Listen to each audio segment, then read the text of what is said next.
We are brought to you by Boss Bears Supplements. That's Boss Bears Supplements at bossbears.co. Hard work, consistency, and determination are difficult to sustain when your mind and body can't keep up. Fuel your body with what it needs to perform like a boss. Whether you're closing deals, pitching a new business idea, or training in the gym, Boss Bears take your hustle to the next level. Our ingredients are the highest quality with potency and serving sizes that are the gold standard in the industry. Check out all of Boss Bears products at bossbears.co. They have apple cider vinegar gummies. They have ashwagandha. They have all kinds of supplements in delicious gummy form. They also have them in pill form if you don't want the gummies. I prefer the gummies. They are delicious, and I've tried the apple cider vinegar. They are very good. Use code Nicky at checkout to save 10%. That's bossbears.co, code Nicky. We are brought to you by Clout Power Supplements. That's KLOUTPWR.com. So here I have the protein, the Cravings protein from Clout. This one is the salted caramel. This is some of the best protein that I've ever had in my life. It's actually delicious.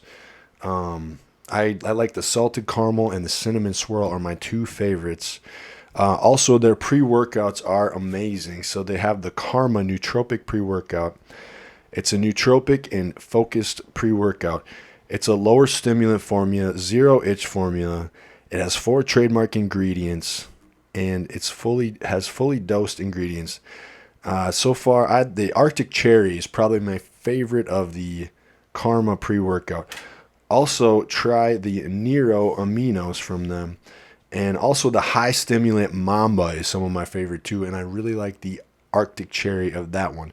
So go to cloutpower.com and use code Nicky to save 15%. KLOUTPWR.com. Code Nicky to save 15%. Hello, everybody. Welcome to the Nicky Free Podcast. We are here with Mr. Steve Migs. My man. And Steve Migs, how are you, dude? I'm great. It's good to see you again. It's been a minute. It's been a minute, yeah. So I actually, the only time I met you really was I got in a wrestling ring with you in the middle of the pandemic. Yeah, it's in a comedy club. Threw myself around in a comedy club. Got busted my freaking what is that, bursa sack? Yeah. Oh yeah, you're right. Yeah. You So that giant thing going on. I hadn't been in the ring for God, how long was it? Since 2017 or something. In many years. And then I just got in the ring. We went through all kinds of drills and stuff like that, bouncing around, clotheslining each other. Yeah. Gave you a clothesline. I know after you clothesline, I'm like, damn, that was a great clothesline. Well, that's how I used to do that shit, dude. That was really fun getting in the ring like that too. But it was funny because then we got done, and sure enough, my elbow had just and my bodybuilding coach was like, bro, you probably shouldn't be doing that. I'm like, okay. Yeah, you got your priorities. Yeah, priorities, right? Yeah, but kind of, dude, there's always that little bit of wanting to get back to it. Oh, I can see it in your eyes. Because the way we met, you hit me up on Instagram. You're like, hey, I know you wrestle. I've done some stuff in other towns. And I was just like, where can I go? And I'm like, crazy, man. A few of us that just kind of like a small knit group of us. We had a comedy club that one of our buddies owned. Yeah. But everything was shut down, so he couldn't. That was so wild. So we just put it in the lobby of this comedy club in Fremont. Just a wrestling ring sitting in the lobby, dude. And it was just like a handful of us that would get together and just roll around and keep sharp and not have ring rust. Yeah. And I'm like, yeah, dude, come on down. That'd be awesome to have a new face around. And you could tell you were like, I'm back home. Wow, it was cool, man. Yeah, and then I sent a video to my, I think it was my wrestling promoter. Or I can't remember what we did, but yeah, so that kind of was cool for them. Like, why is Nick in a wrestling ring? He doesn't wrestle anymore. But anyway, dude, that was super dope. But so people listening, so Steve Migs is a radio DJ for 99.9 KISW here in Seattle. Mm-hmm. And then also is a professional wrestler. And what year did you start wrestling, Steve? Dude, I think it was not that long ago. So 2018. Yeah, 2018. So and then the world shut down. So, and I also blew out an MCL while I first started, before my first ever match. And then I re-injured it. So there's a lot of stopping and starting, but it all started around 20. Dude, the story's kind of crazy, and I think you'd appreciate it because, I mean, you've been in the wrestling industry, and it's like, I started in my 40s. That's what I wanted 40s. to get to. So, like, the thing is, dude, like, this is what's really cool about your story is starting just to show people there's really, if you have a dream, there is no time that you can't do it. And then the other cool thing was, like, the other day I saw you post some photo of you from, like, younger. Yeah. You look younger now. That's my wife even said, like, you've definitely, like reinvigorated whatever. So that's why I always tell people, like, never give up on what you want to do. Yeah. So, like, you look younger now. You're in better shape. I saw that 100%. older picture of you. I'm like, that's crazy. Yeah, that's even you. 285 in my like early 30s-esque era. Like, my 30s were just a lot of partying, a lot of bad decisions, and a lot of fast food. And cool thing is, though, you get to bring all that shit with you. So yeah. You did some shit. Yeah, I got the stories. It gives you some flavor. You know and then full-on midlife crisis comes. I always joke. I'm like, is it really a midlife crisis when people do fun shit? Like, you think about, like, someone in their 40s gets, like, a Corvette, and you're like, oh, midlife. Dude, to me, that's like a midlife fun time. I question that all the time with myself, but I'm like, no, dude, just keep killing it. Yeah, if you're doing things fuck that make you happy. If you're doing it for the right reasons, like, it's not a midlife crisis. Who said there's a time limit on when you can do cool things? I think it's the people who don't do the cool things. I think about, like, family that looks at me like, what are you doing? When are you going to grow up? I've had these conversations because of wrestling, especially. And it's just like, so this wrestling thing that no one understands unless you've done it or you're a fan of it. Unless you love it. And then you get it. Otherwise, you think it's the strangest thing on God's earth. Like, I understand, yeah. And, like, but I'm like, this weird thing that you don't understand has gotten me in the best shape of my life. Yeah. I'm happier. I'm getting to fulfill a dream, and it's not impacting my actual job. Like, I know, like, this is not wrestling is never going to pay my bills, and I never had any intention. I never had an intention of having a match. I just wanted to train because I love wrestling. And then fast forward to 2023, and, like, I've been on AEW, which was nuts. So we got to talk about that later too, because that is a cool opportunity, man. And so to go back, like, when I was in my 40s, and as cheesy as it sounds, you're absolutely right. Like, if you have certain dreams, obviously there's certain things that you got to, like, be realistic. There's certain, you're delusional. We're not talking about delusion. We're talking about, like, the 2Ds. That's a difference. Dreams are delusional. But, like, if you want to get in better shape, there's really nothing stopping you. No. If you want to wrestle, or if maybe, like, I've always wanted to play softball, whatever it is, or I've always wanted to act. There's no time limit to these things. You just have to be open. Not delusional, and understanding say you want to become an actor and you're in your 50s. Well, you're clearly not going to get, like, the 20-year-old people roles. But that doesn't mean that you couldn't start being an actor. I mean, Danny Trejo, I think he started late in his life. Oh, dude. That dude's awesome. An icon. Yeah. He's an icon. Dude, you know what's funny? My buddy was, like, at I think it was, like, an Eddie Vedder concert. Uh-huh. And he's, like, sending me a Snapchat, and he's like, look, that's Danny Trejo with these two, like, hot chicks. Living the best He's just, like, sent me a Snapchat of Danny Trejo at an Eddie Vedder concert. I'm like, that dude is the shit. He's just living his best life. He just spotted Danny Trejo at an Eddie Vedder concert. That's pretty sick. Yeah. That is pretty sick. But, yeah, you're right, man, totally. There's no time limit. No time limit. And, you know, I know, like, wrestling is such a physical thing that... A little bit of a time limit on that. There is, I mean, my window's getting... I always joke, I'm like, you know, if I was an hourglass, the sand is not much left in the top part of that hourglass, obviously. But you're still getting to do it. But I get to do it. Honestly, I think I'll be able to do it for, if I wanted to, definitely for another year. But I could probably go for a little bit longer. But, you know, there'll come a point where it's like being a dad, having job, life. Like, at some point, I'll be like, either I'm going to do it on a way limited amount. Because right now, I'm kind of like I'm starting to slow down. You'll do the Undertaker schedule. Yeah, 100%. Just show up for the big show. Just show up for the big show. Well, there's probably, you know, once you've established yourself as this character where you have, like, you know, and having the radio personality helps it too. It gives 100%. You this, like, credibility and everything. You could probably keep doing, like, one-off type spots where you don't do much physical stuff, but you still make an impact by having a presence there. Well, that's the beauty of wrestling. Like, everyone does different things in the ring. You have certain guys that are going to, like, go through, like, John Moxley, who's beating the living crap out of his body each match. Right. Or guys that are doing crazy high-flying stuff. That's not me. Like, my style is 80s based, because that's what I grew up loving, is the 80s era wrestlers. Same, dude. You know what I mean? Like, those dudes were working. They weren't doing crazy stuff. They were just, they were preserving their body because they had to do 300 shows a year. I'm not doing that. But I had that same mindset. Like, I don't need to do the crazy stuff if I just focus on the character. The character's where it's at, dude. That's why that's how you engage with the fans. Well, that's why I think MJF is so good right now. Yeah. You know, like, he's actually more focused on his character, and then, like, he's gotten in crazy, tremendous shape lately, too. And then, but also, like, he does wrestle a good working style, but it's not, like, dangerous for the most part. No, nothing he's doing is and I think I respect that more than some of the I mean, that's just me, and I like some of the crazy stuff too.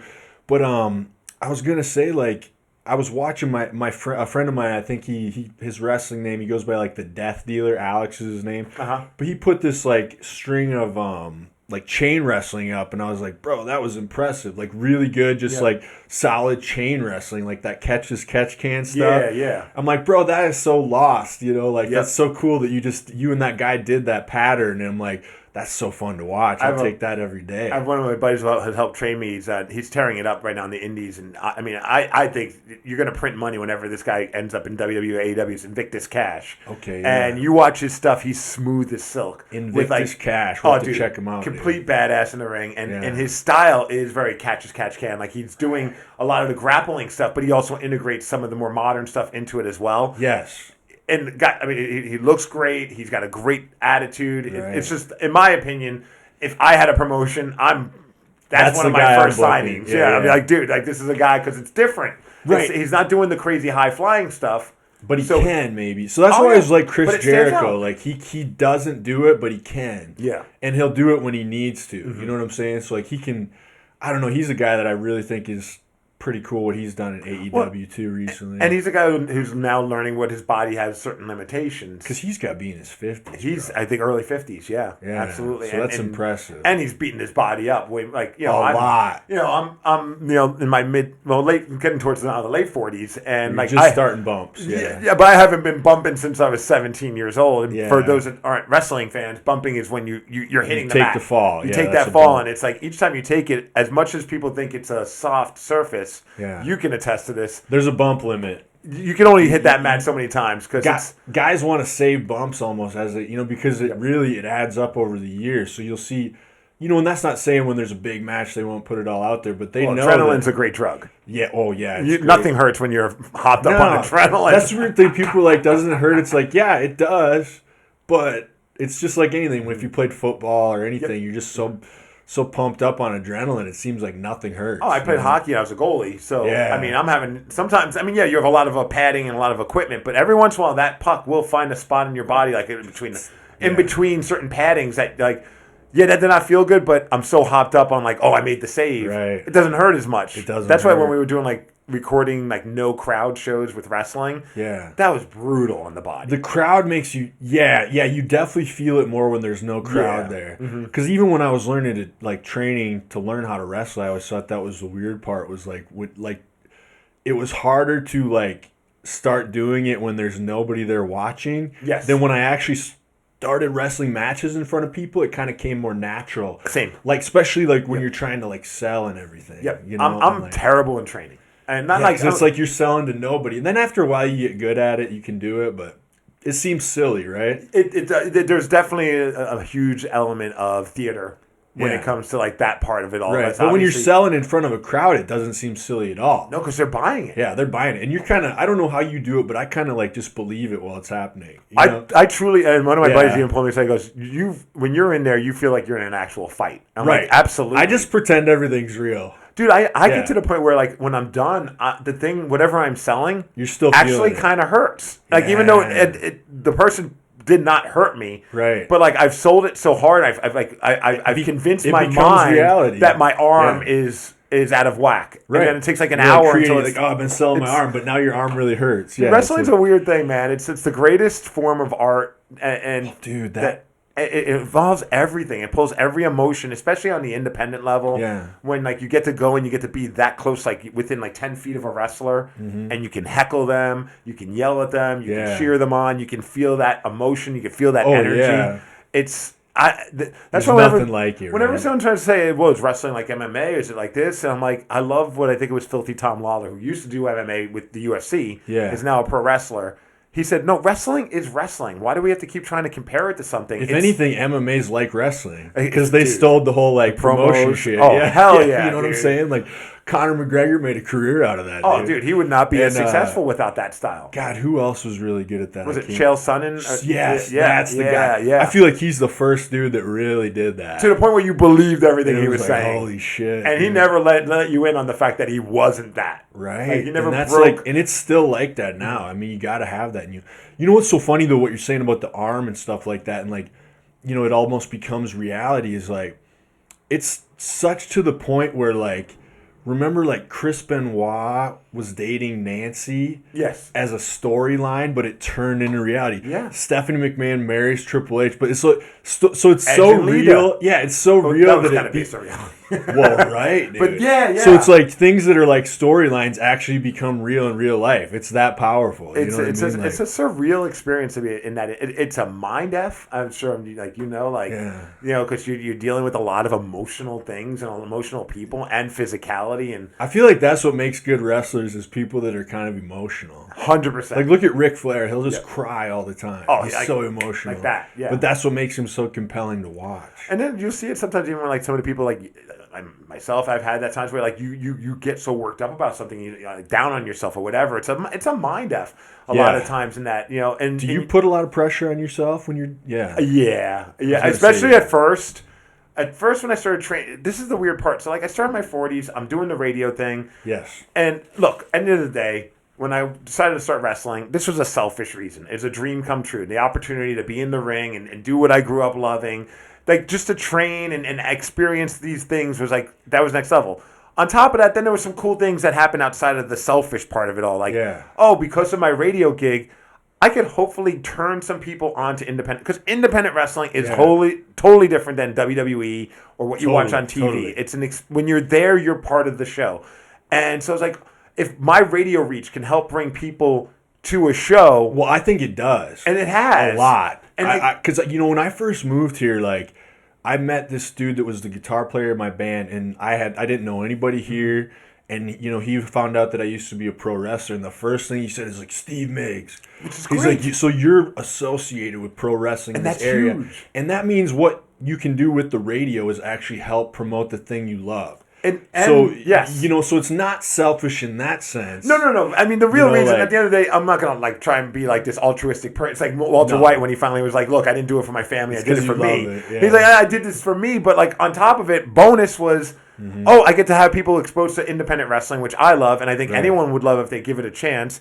Right. And they get to see now, like people who came to see me aren't even going to see me anymore. I mean, they're happy to see me, but they're going to see Ethan HD, or they're going to see, the Flaming Aces are based out of Portland. So guys that never would have got looked at, maybe. Right. Like people who just maybe they haven't ever even would have heard of. Right. That they're now fans, and that, man, gets me pretty fired up. Yeah. And then on top of it, you go to the shows, you see these kids at the shows, and even though, like, my character is typically a bad guy, kids don't care. Yeah. They're going to cheer for the guy that they like, or they're going to boo the guy that they don't like. Well, how many bad guys did you cheer for when you were a kid? Oh, dude, Roddy Piper was my favorite wrestler. Shawn Michaels. Yeah. 100%. Yeah, I mean, Roddy Piper was my favorite. Jake the Snake Roberts was one of my favorite. Most of my favorites were the bad guys. Right. Like, I loved Shawn Michaels during DX when he was the bad guy. Oh, hell yeah. That's what I'm saying. Like, we liked the bad guys. Yeah. And even Stone Cold and The Rock, they were at the time when, like, they were bad guys, but they were good guys. It was weird. It almost like there was such a weird time where like being a good guy meant you were kind of just like all for yourself and cocky and kind of a bad guy. Yeah.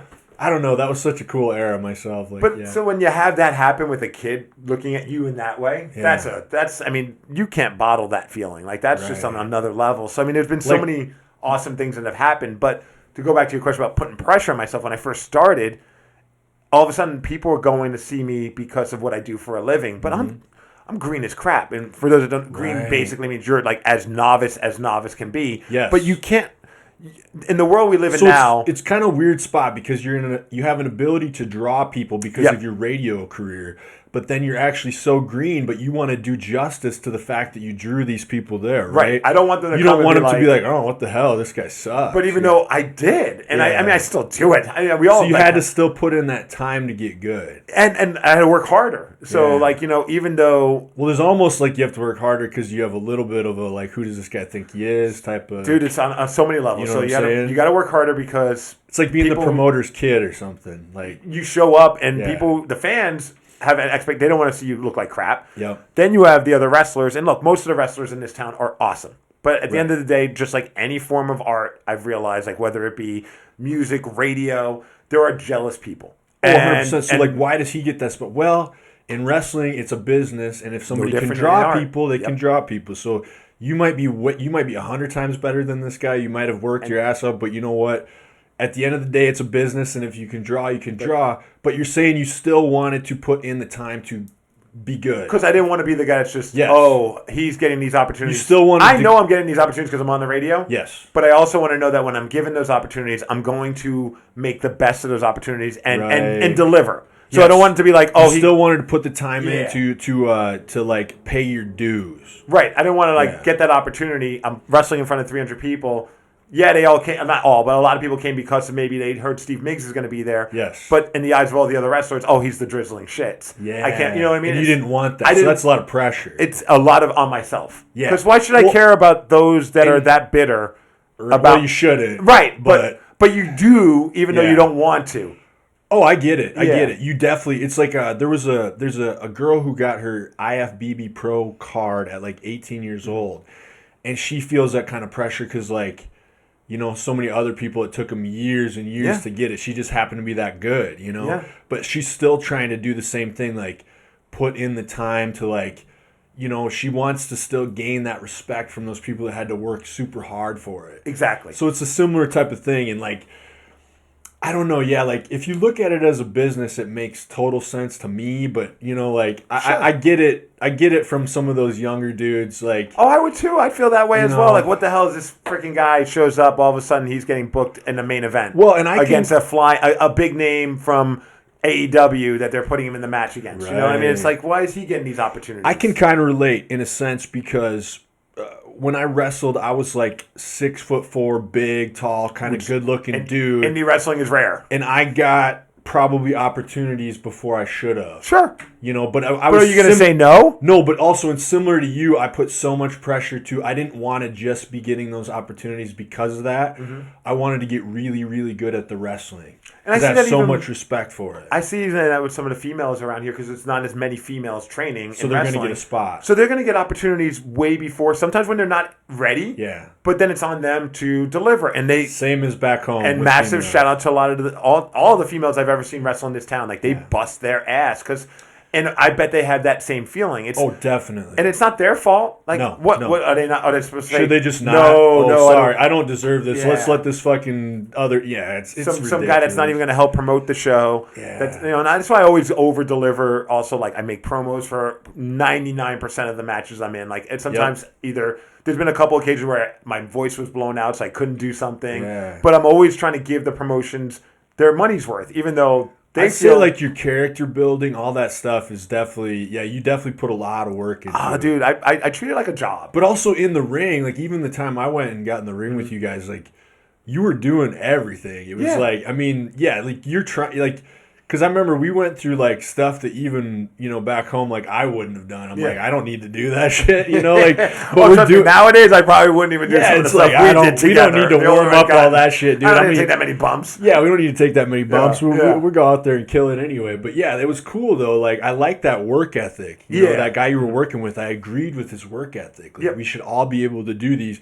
You know, and then rolling like that is so good because it keeps you like injury prevention and everything. You got to be able to do. If I don't wrestle for like a month and then I get back in the ring, my body feels like it's never touched the ring before. Like it's like you build these calluses on your body that make things hurt less the more you do it. That's why they call it ring rust, right? Yep. It's like when you're in there every week, dude, you don't even notice it. No, my body feels great. Feels great. Like I'll wake up the next day, like I'll have a crazy match. Took a bunch of bumps, did some stupid stuff in the ring. Next day, I'm like, I'm good. Yeah. I take a month off. I do like a forward roll. Ouch. And I'm like, dude, my back's jacked. I don't even know if I could do anything. Right, man. So how often are you like working shows right now? I've definitely pulled back. There was a period of time where I was doing it every weekend. Yeah. I was fortunate. And the nice thing is, I started realizing, okay, I'm not just getting these opportunities because of the radio. Mm-hmm. Because all of a sudden I was getting booked in Oregon. I was getting booked in Spokane. I was getting places booked where the radio didn't mean shit. Yeah, KISW meant nothing to them. Yeah. They were booking me because they liked the character. Because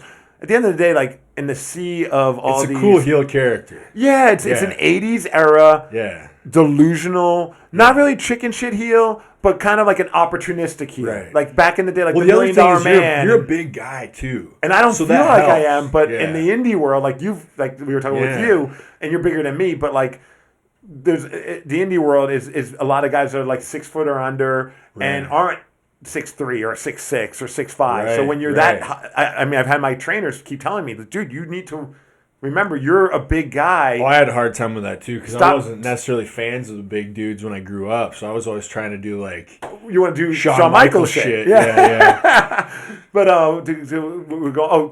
So these opportunities were coming in from like Canada, Oregon, hell, even like in some Alaska. I've been offered opportunities. So it's like that made me feel good. Like, okay, now all of a sudden you put in the work. The character is getting noticed, and I'm getting these opportunities. But now I'm doing 2 a month on average, and I've kind of limited to mostly just DOA in Portland and SOS in Seattle. Other ones, if they come up, that makes sense and that is okay with my wife would never say no, but I also don't want to get to that point where she has to feel like she might need to. Because you are also a family man too. So I got a 3-year-old daughter. Right. So I want to be home. Like I still want to follow my dreams and do things that I love because I think that's important for my kid to see. Right. We've talked about that a million times with people that are competitors on here saying like you actually do your children a disservice like if you give up your dreams to like focus on them too much. Like obviously you have to be there. Yep. But you're kind of showing them, teaching them a framework to chase their dreams. Yep. By still doing it. And you should because it's not selfish as long as you're balancing it. And to give them like one day I hope that I'll have that conversation with my kid where they don't feel like something is possible. And I could just be the annoying dad to be like, hey, let's pull this up. And here's a video of me performing on one of the biggest promotions in the country, which is All Elite Wrestling. I mean, WWE obviously is the daddy of them all. The GOAT. I mean, they've been around forever, but all of a sudden nipping at their buds and or at their tail. I think All Elite is amazing. I'm a huge fan, and I'm not saying that because I had the opportunity to wrestle with them, but like I could show my daughter, like, look, nothing made any sense for me to be in that ring. Look what Dad was able to do. And if you break it down, it's kind of ridiculous. And I'm not doing this to like pat myself on the back, but like no, but you think about it, dude. I like, have to. It's kind of like you said, ridiculous. Especially like it's a young man sport. So now you got this 40-year-old guy who decides I'm going to start training to wrestle, so I can hopefully have one match, have that match, and it was fun. I'm like, okay, dream accomplished. And then all of a sudden people are like, hey, we want to use you for this. And now I start busting my ass trying to get better. Within 5 years of me again in my 40s, starting. I'm getting booked to wrestle for one of the biggest promotions. Granted, as an enhancement talent, and it wasn't on like. Still doesn't matter, dude. Like that's unheard of. That's like that shows people that like no dream is too crazy if you work really hard. Kind of ridiculous. Like it should have. I always joke if I did write a book, which I forgot way more than I remember, so I don't know if I ever could.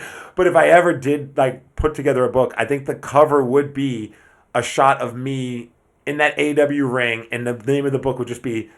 I don't know how I got here, or I shouldn't be here. There was that photo I used. I used one of your photos from the AEW thing, and dude, that photo itself is so cool. It's crazy seeing you in that setting, and you look like you should be there too. And that was the biggest fear. Like your gear looks good, you look in great shape. You know what I'm saying? Like you do not look out of place at all. And that was the biggest fear because when I first started, I was in okay shape. Yeah. But like wrestling forced me to be like, look, if I'm gonna do this, I don't want to do it a disservice. I don't need to be. Looking like The Rock. No. But I need to look like you belong there. I shouldn't look like a guy that's just like, walking in with a t-shirt on and it's got a beer gut and it's just a little more flabby than he needs to be. That doesn't mean every body shape makes sense, but like I was like for my size. Yeah, I love some of the big dudes same too. Dude. I freaking love Tugboat. Like I mean, I'm not like saying like there's not a place, but it wouldn't look right with me. No. And so I was like, okay, I got to lean up. I got to build some muscle. And so I put in that work with the hopes of when maybe I could get to be an extra for AEW. And who knows, at least maybe I could get a cool picture. And then I got to be in the ring. And dude, my biggest fear was when I got in the ring, because we do the match, and it was in Portland, and it was incredible. It was in the arena in front of thousands of people, and it was me and Jake Hager, who used to be in the WWE. He was a WWE champ. He is an amazing athlete, too. Dude. Legitimate MMA fighter, everything. Oh, if we got time, the story of the match itself was crazy. Well, we should talk about it. Yeah. But my biggest fear was, they're going to kill me on the commentary. They're going to make fun of me. Because I'm still like, One thing I realized since I've gotten in better shape, and I'm not saying I'm where I want to be, but I'm way closer than I was yesterday, and I'm way closer than I was in my 30s. But my biggest, I never believed in that whole body dysmorphia thing until I got in better shape. Yeah. And now all of a sudden I understand it, and I never downplayed it if someone said it. I just was like, I don't understand it. I don't understand how you can't look at yourself. I have a couple buddies that are wrestlers, and they will I'm like, I don't understand how you can't look in the mirror and not see this shredded man. You'll see Randy Orton was on that Stone Cold TV show or podcast, and he was talking about never being satisfied with his physique, and he's the greatest physique in wrestling. Who wouldn't want that physique? That's what I'm saying. So it's definitely a real thing. It was weird to experience that firsthand because I've always just looked at myself as this kind of pudgy dude. But you start making progress, you're I could always be better. I could always do better. Yeah, it's like a drug in a sense. You keep chasing that dragon. You just want to get that. Yes. So I'm so terrified. Taz is on commentary. I'm he's going to make fun of me. I'm old. Yeah. Age never got brought up in the match, and that was cool. And then at one point, he compared me to someone who he worked with. He's like, oh, he looks like my old producer, Seth, but a jacked up version. And my jaw dropped. I'm like... So you're win. I'm like, Taz just said I was jacked up. At this point, I'm good if I never wrestle a match again. So that was oh man, that was next level. That is really cool because they didn't go with any low blow. And you know what that says? It's actually... You're probably overthinking those things so much. Whereas other people don't view you that way at all. Yeah. Oh, dude, it was welcome to my world, man. Yeah. I overthink we all everything. do that, I think everybody despises me. So who was on commentary? Taz and Excalibur. Okay, and dope. I didn't do much in the match, but everything I did, they had nothing but positive things to say, and it was just this is... So dude, you wrestled a match with Jake Hager. It was insane. You know how fucking cool that is? Dude, so to paint a picture, so I got hired to be extra for Seattle and Oregon. Now, so how did this all come to be? So you're here wrestling on the indie scene. Yeah. How did this opportunity with AEW come about? So the funny part is... So I interviewed Tony Khan, and I mentioned that I'm a wrestler. And it comes up. And then he goes, if we're ever coming into Seattle... We should have you. Now, how is Tony Khan as a guy? Pretty cool dude? I never met him in person, and I'm guaranteeing you he did not remember this conversation because when I told him, I was because there was no one reached out to me after that. Yeah. And he even said, I'll go through the proper channels. He's like, yeah, do that. Mm-hmm. So everyone thought, I'm definitely getting booked, but I never heard back. Right. So that's always what happens, dude. So I was like, you know what? I'm going to go through the proper channels because I met a couple guys that I wrestled an indie show, Dr. Luther, who's behind the scenes. He does stuff with AEW. Yeah. And he pulled me aside after my match. He goes, I love what you do in there. We would love to have big guys. So, and then again, I'm like, I'm not a big guy. What are you talking about? But you are. But I mean, if you think I am. So he's like, you would definitely be someone we could use. Yeah. Stay in touch. I'm like, so finally I sent a message to Captain Sean Dean, who kind of handles a lot of the stuff. Mm-hmm. I just kind of explained everything. And then he got back to me right away. He's like, yeah, man, I'll put you on the list. Sounds great, sent pictures, all that. So then I show up, and you don't know when you get there if you're going to wrestle, if you're going to be a security guard. Right, just like a WWE extra. You don't know. You're just there to help in any way, shape. So when I first get there, they put up the whiteboard where it has all the names of people who are wrestling on Dark and Elevation, which is their YouTube show, which is where they use a lot of the local talent to wrestle their stars for enhancement matches. And my name's not on there. And I'm like, you're probably ooh, this is cool. So we're all just waiting, and the list comes up, and I'm looking. My name's not on there. I'm like, well, not the end of the world, but I knew someone behind the scenes said, if you're not being used, let me know. I could use you. So I instantly saw her, and I went right to her, and I was like, I'm not being used. What do you need me for? And she was real appreciative of that.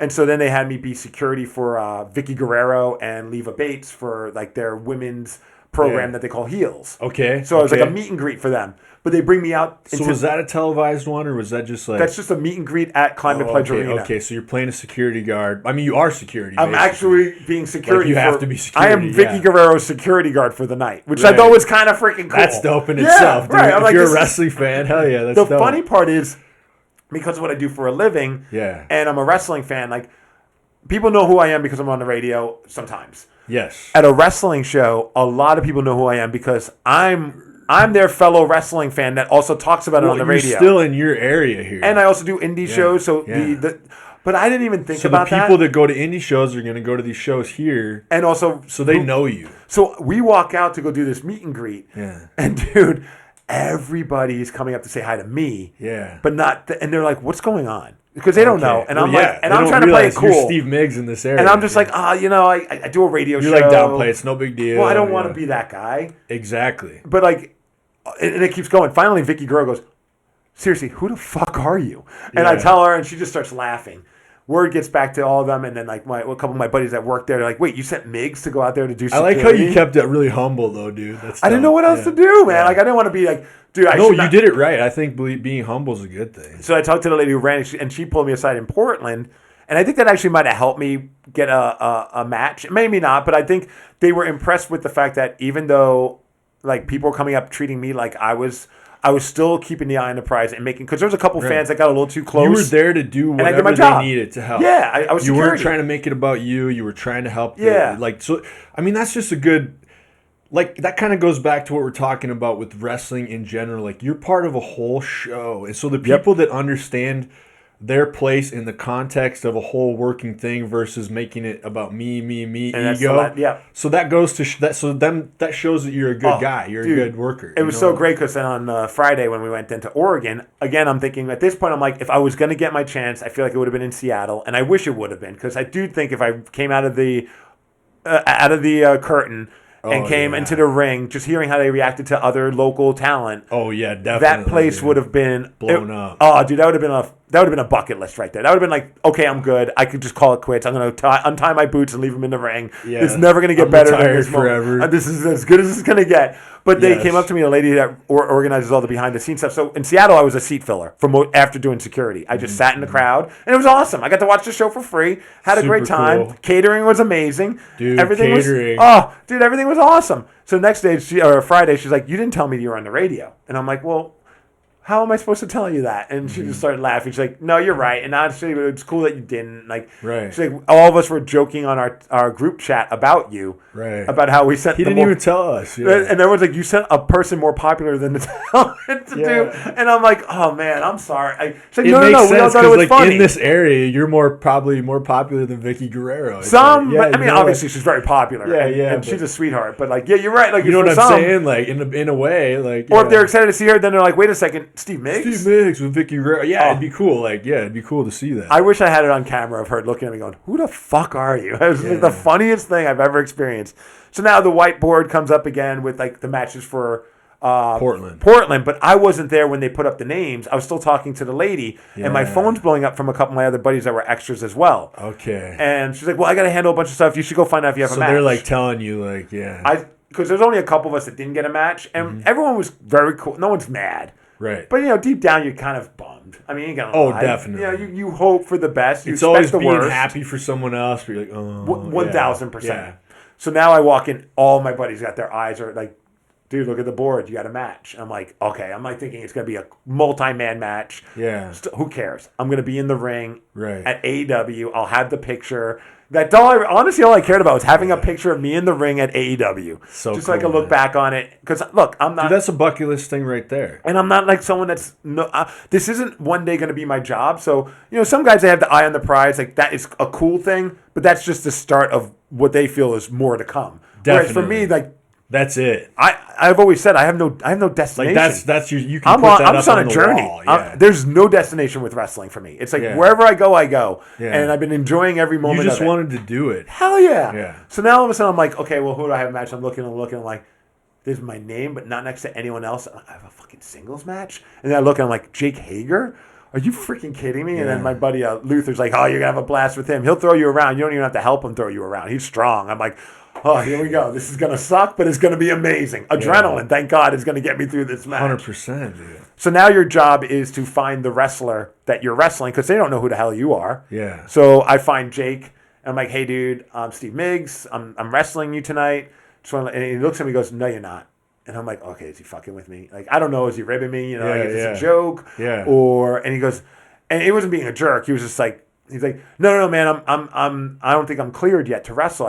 I'm recovering an injury on my shoulder. Okay. I was like, all right, man. And I'm like, of course, my luck. Like, shit. Yeah, I'm not getting a match. Yeah. And so he's like, I'll go find out and I'll come find you. And then so he tracks me down, which I thought was really cool. He's like, hey, I checked with the doctors. Actually, I am cleared, but can we not can we not do anything crazy because my shoulder? So honestly, he probably found the right guy for the job. Yes. Because you know how to work, actually. And he looked at me and he goes, are you cool with character stuff, Shakespeare?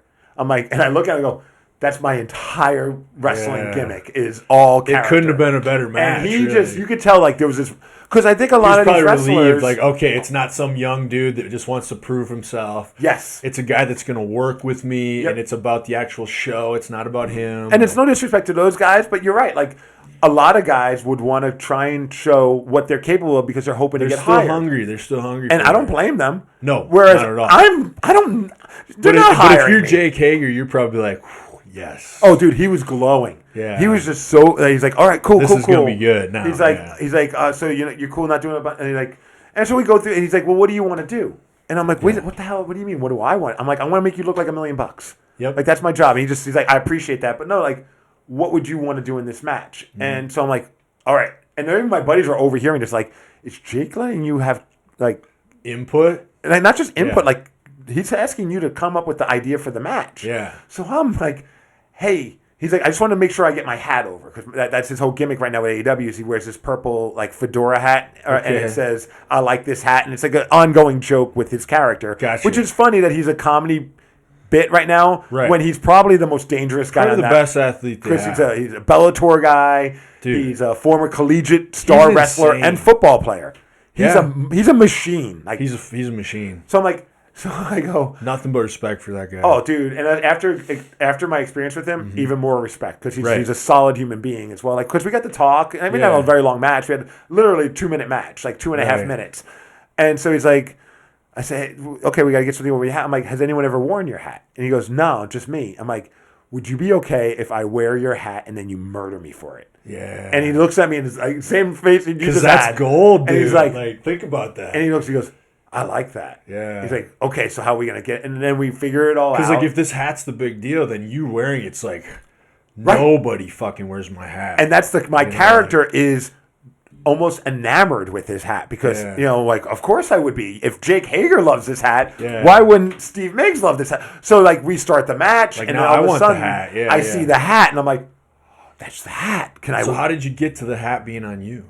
So the whole build was... At one point, like he puts the hat in the corner, he whips me into and it's all on YouTube if you can find the. I should have watched it before. I'll send you a link. It's it's not very long. It's 2.5 minutes. No, but I need to see it. You can watch it while taking a dump, and you'll probably still have time to watch something else. So throws me into the corner where the hat was, and the whole point was going to be I hit the buckle, and then he starts charging me, and I just grab the hat and be like, "Don't hit me! I got your hat." The problem is.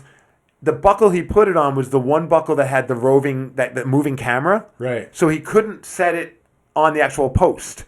So he just kind of laid it over the turnbuckle. Right. When he whipped me, fell off. I hit that buckle so hard, dude. Like to illustrate it, I still have a mark today of the rope. Yeah. Because it ripped my skin. I hit it so hard because I wanted to. Well, you're on AEW. You're not going to half-ass anything. Thank you. I'm going 1,000, and he's a big dude. If he's going to whip me into the corner, I'm flying into that corner. Yes. And I hit it so hard, I ripped all my skin.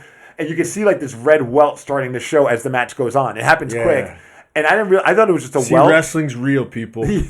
Some of told it. You motherfuckers. Yeah. So, and to this day, I don't know if I think I'll have a permanent scar from it, which I'm cool with. Like, it's a great memory. That's a story there, man. All of a sudden I hit it so hard, the hat falls. Yeah. And now I'm like, that's our whole match. Like, so now because it was supposed to be a like, don't fucking like right. Look now what I got. It's fallen to the like floor. He's about to kill you, but you're like, no. Yeah, no, I got this motherfucker. Yeah, so now I got the hats on the floor, and I'm like, well, what do I do? And it's like now at that point you got to just think on your feet. Like you have no choice. Like he's coming at me, so I just drop to the floor. I drop onto the mat and roll right out. I'm like, I don't know what else to do. Hat? And now I grab the hat. I'm holding it outside the ring. He's like, you give me my hat. Now we're doing it out there. And he's picked up. He's a pro. Yeah, he knows. That's part of wrestling is being able to switch on a dime like that. That wasn't stuff planned. happens. Yeah, that was just we have to improv. Wrestling is improv because it's improv, dude. When it's because when something goes wrong, either you're gonna be a deer in headlights and the match sucks, or you have to now make an adjustment. Someone gets hurt, something goes wrong. I actually love the improv part of it. Actually, that moment became so much cooler because it was like, oh fuck, I gotta figure this out, and now it's on me. And then it looks more real. It did. You know what I'm saying? And then they shoot, like it is real. They shoot, and I'm standing out of the ring holding it like ransom. And he's like, "Get back here!" I'm like, "Oh, you want this hat?" I'm like, "Oh man, I'm just playing. I'm not gonna." So I put the hat back, turn around, he rocks me. Now he's beating me up, doing some stuff. I turn him around. I catch him with one move. All I gave him was just a knee lift. I hit him in the gut, hit the ropes, big knee lift like Jake the Snake Roberts, like old school. I think I saw that on Instagram. Yeah, so that was it. That's the only offense, which is funny because when he asked me, he's like, "What kind of offense you want to get in?" I'm like, "You cool with taking a knee lift?" And he's just like, "Who?" I found my He's like, "Who the fuck is this dude?" Like someone else would probably be like, "I want to hit you with this and I hit you with brain buster or catch you with a big line, take 2 bumps." Like, and he's hurt, so I'm like, you just don't need in all my that head. shit. No, all I need is this hat moment. That's what people. So now hit him with that, and I'm like, all right, now you're staggered.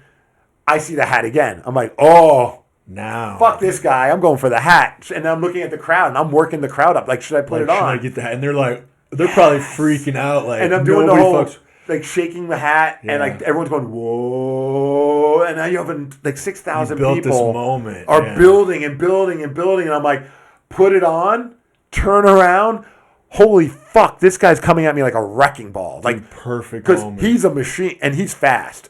I did not anticipate this man coming at me that hard. And when he clotheslined me, he rocked me. Like to the point where I lost my voice for a few days. Like it was the hardest. But at the time I didn't notice it. It wasn't until later when we went and got dinner and I couldn't chew because you're like, I felt it. Yeah, a lot of injuries are like that. It was but so you great. Think of that moment, like that building up and then and then it's fucking hat, and then you turn around and it's deer in the headlights, bam, boom, done. Like he was gonna try and do something else, perfect, but he's like, my shoulder wasn't feeling. I'm like, when you pin me, I'm not kicking out. Like it's like have the match, go to the back. Everyone that watched it was like, that was great, that was super entertaining. He pulls me aside, he goes, "Hey man, with the hat thing falling, I'm sorry." I'm like, dude, we didn't. Who would have known? And he's like, "Thank you for saving the match." And I'm like, what the fuck? This is amazing. And then he's like, high honor. Gave me a big handshake. He says, "Thanks for making me look like $1 million. Yeah. Really loved working with you. Get back.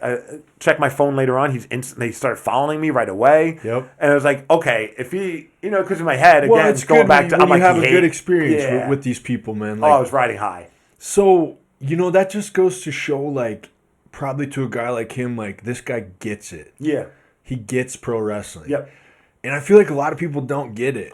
No, because I think a lot of people, they want to illustrate how talented they are. And so maybe like, if I was in my 20s, I would have been that way too. Right, but I don't know. To you, it's like a knee lift. It's like the hat, like building those moments is what it's more about than just the move. I mean, the moves matter, but they don't in a sense. And you can keep it simple and have a much better match than people. This is just me with like the old school harping on. Yeah. I have that. That's just the shit I like, Same. So I'll listen to like Jim Ross talk about it and get all like, yeah, god damn it, these kids these days, you know. But I just love the simple shit. Selfishly, the storytelling. I would not have all these opportunities locally, I think, had it, because in a sea of high flyers and in a sea of these super indie style wrestlers, it almost washes where you're all the same. All of a sudden this old school 80s heel shows up, people remember me. Because I'm not doing that. It's almost more barking at the crowd. When you're not doing all that shit. Because if everybody else is doing it, bro. I think that's the golden ticket to any form of entertainment. Do what everyone else isn't doing. Yeah. Just do it well. But like, and I am not, like I have always said, I'm not saying I don't do moonsaults because I'm a better no, I don't do moonsaults because I can do moonsaults. I'll kill myself. Dude, I tried one once. I fucking almost broke my neck. Yeah, dude, I'm like, that is not my move. I know I'd break my neck. I'm not even gonna try. I did it on a crash pad, but I still kinked my neck, and I'm like,